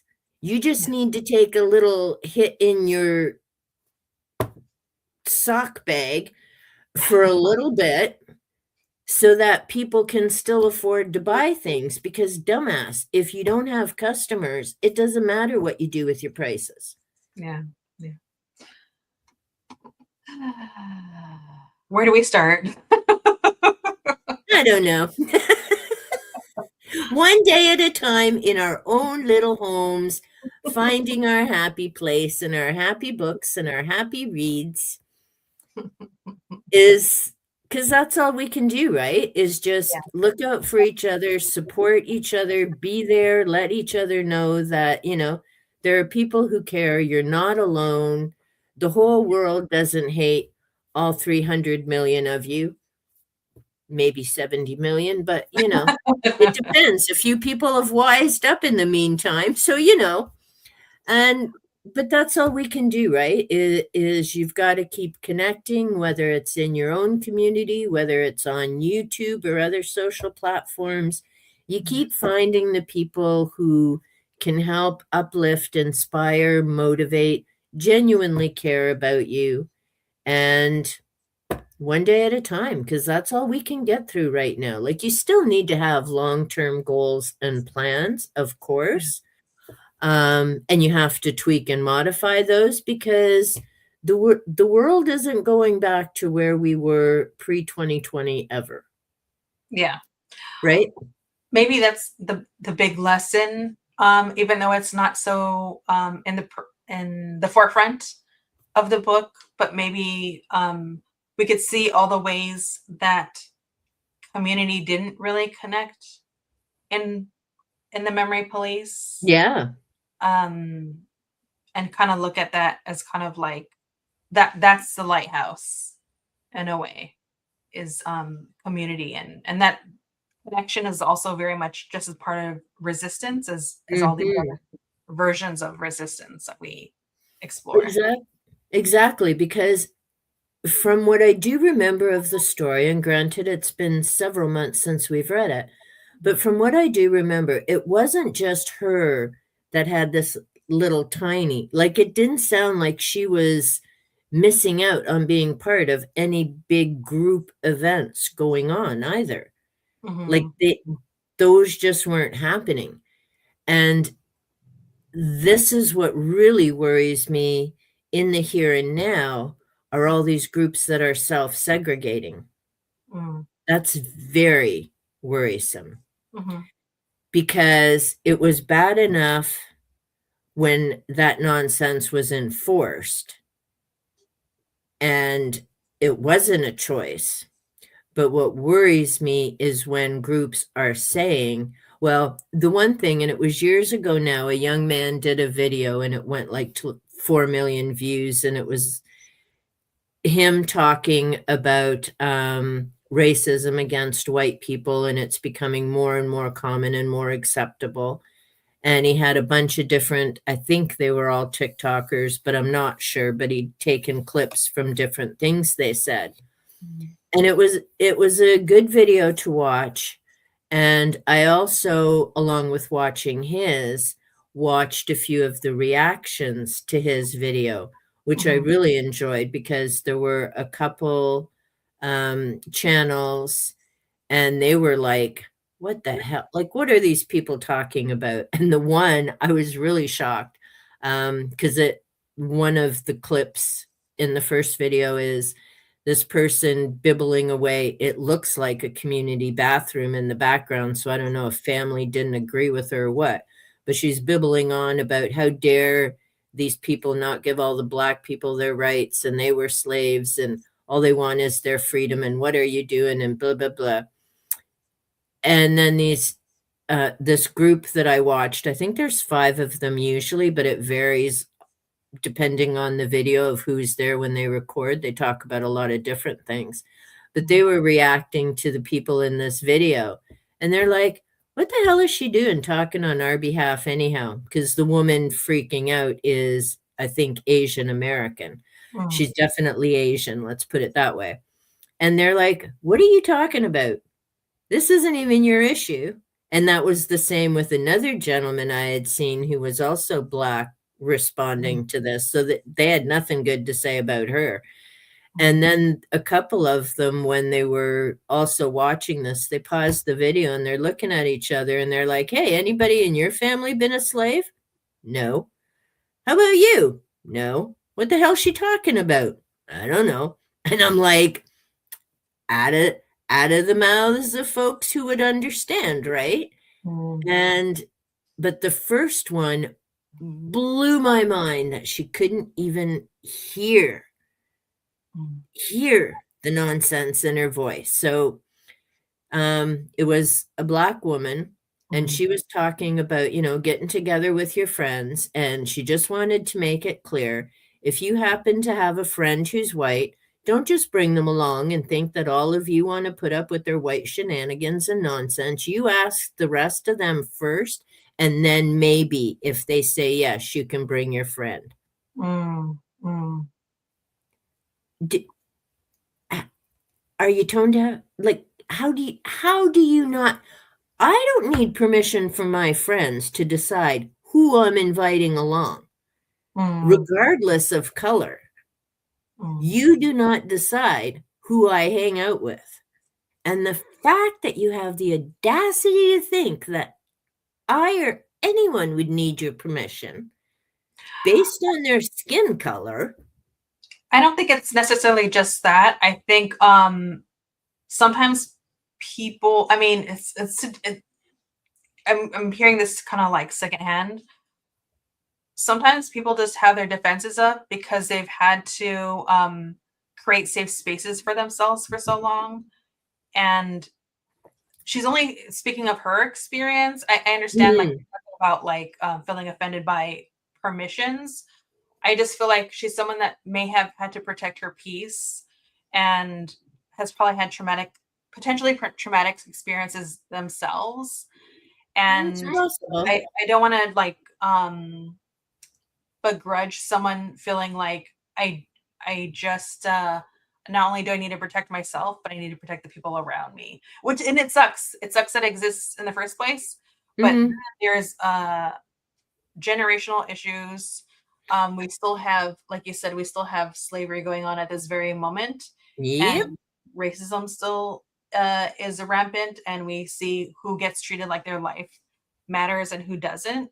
So I don't begrudge someone for feeling that way. I might not always understand it or feel like that makes sense to me, but I get where it's coming from at least. And that makes sense. And I definitely hear what you're saying. It just to me is mind blowing that you would feel okay getting in front of a camera and Mm. putting that all over social media. Yeah, well, it's a cesspool. But see, the way you just said it is very different Mhm. than saying, you need my permission to bring your white friend out. Yeah. Your explanation of, I've, like, not as in you personally, so I just want to make sure I say this right. Mhm. Your explanation of, perhaps, here's a better way, perhaps this individual has lived in a rough neighborhood and had so many issues, or has had very negative interactions with white people. Mhm. And so, from that perspective, okay, yeah, it's social time, you're out to have fun. It does make sense that maybe because you don't know what this person is like, I would hope you trust your friends to have a friend who would be understanding, right? Mhm. Mhm. But nowhere in her statement did she say anything about safe place. That's not the way her message came across. Mhm. Your Mhm. message is very different. Do you know what I mean? Mm, I don't know. I Yours just feel is like she doesn't. She doesn't need to. I think she's just saying it straight as it is. She's just like, I don't know. I guess I feel like I've seen enough. I've learned enough. Um, and I just feel like I don't know. I don't know if she really needs to. She's just like that's her hard line, and I'm not offended by it. I don't care what I look like. If she was like, I don't want you around, I'd be okay with hmm. it. I'd be like, I don't know what you've been through. and there are generational hundreds of years of power dynamics at play. Yeah. So if that's what you need, then that's what you need. I don't know. In, I'm not offended by it because I'm not the person that I don't know. I don't agree that that's for me. I don't think that's racist. I think that's a reaction to racism that she's experienced. So I'm fine with it. I'm yeah, like, okay. and that's interesting because to me, it just grates on my nerves. Mhm, And not because I'm white, mhm, but mhm, because to me, you could put whatever word in that sentence, mhm, white, red, yellow, black, brown, mhm, polka dot, doesn't matter. To me, what I hear is you're expecting the people you call friends mhm. to ask you permission before they bring someone else to your group. But see, maybe listening to from what you're saying, I don't have that type of thing in my background, Mhm, mhm. right? Yeah. Um, I mean, I've never thankfully lived in a really rough neighborhood. Mhm, Um, I've never had to, not that I can think of, worry about safe places in terms of because of color or other mhm, situations. I've had to worry about it being female and walking out and about at nighttime, which is a whole different scenario because that applies to every woman, regardless of color or location. mhm, But yeah, and see, this is why I'm also saying conversation is important and why mhm. I've never made a video about that video, Yeah, yeah, yeah. right? Because, and like I say, I did watch other videos of people responding to her and people of color and other Mhm, backgrounds. So it was very interesting mhm, mhm. to hear their responses to the responses. Yeah. And right? Like it's a whole thing. And so to hear, but also to hear you talking about it is important Mhm, mhm. because that gives a whole other side to what potentially motivated this individual. Yeah, yeah. And they're using up, unfortunately, when someone has high emotion and they have we have this right near us, we could easily word vomit something that can come across, although concise, doesn't leave room for all the nuance because they're just kind of like lashing out in a Yeah. way. Um, and and then again, I also feel like that just triggers other people. And that's it, right? And that cycle. And that's why instead of making videos, I have People. this. So, and I'm not going to lie, makeup's in here quite a bit. Um, but and there's the other point that you make, right? Yeah. Is and she's not the only one or the one in the bathroom and the rest of them is who knows what happened before they got in front of the camera Mhm. to record. And that's the thing with that phone, right? Like I say, I'm pretty sure that one is in a community bathroom somewhere. I don't know why the hell you'd be in a bathroom, but whatever. Um didn't have a hollow volume, but I wasn't really paying attention to the background, got to be honest. And I think that's exactly another part of it.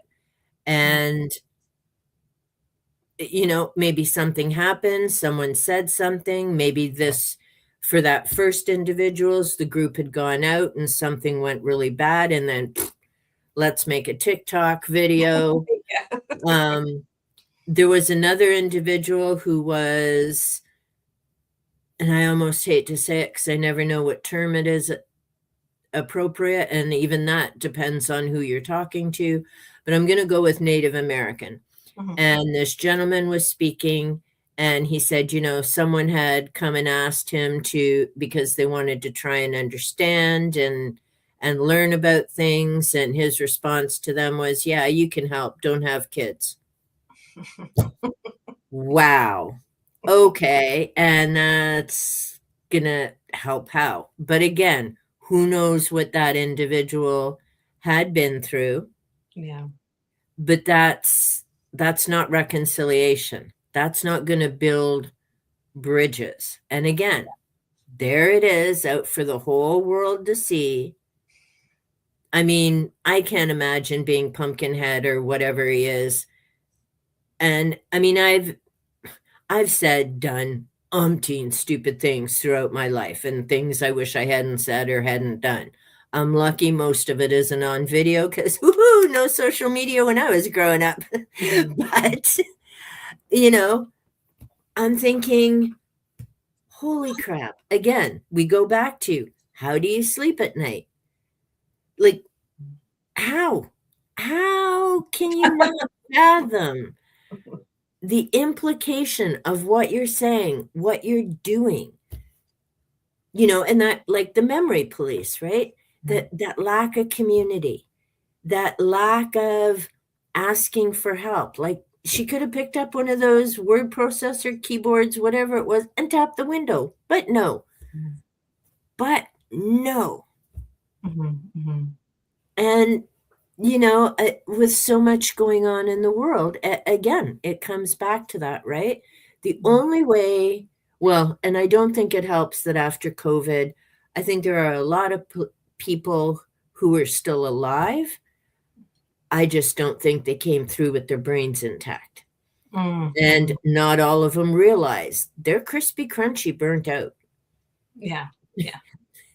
It's like, go get a counselor, go get a therapist, do something, but recognize you're fried. And I don't mean fried, I mean fried. Yeah. I mean, I think we all very specifically with that event experienced like a collective trauma in a world that does not care if that occurred. It's just whether it's capitalism or whatever system we're under, it's just there's a sense of just keep going, even though all this crap is going on. It's crazy. It's crazy.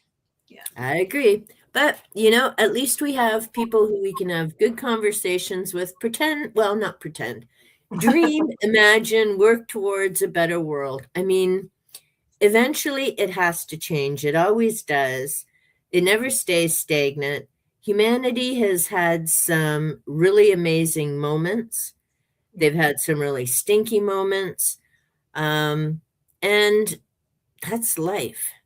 I mean, it's never going to be awesome all the time for everybody because that just isn't how the world works. And part of it comes to self-responsibility and choices.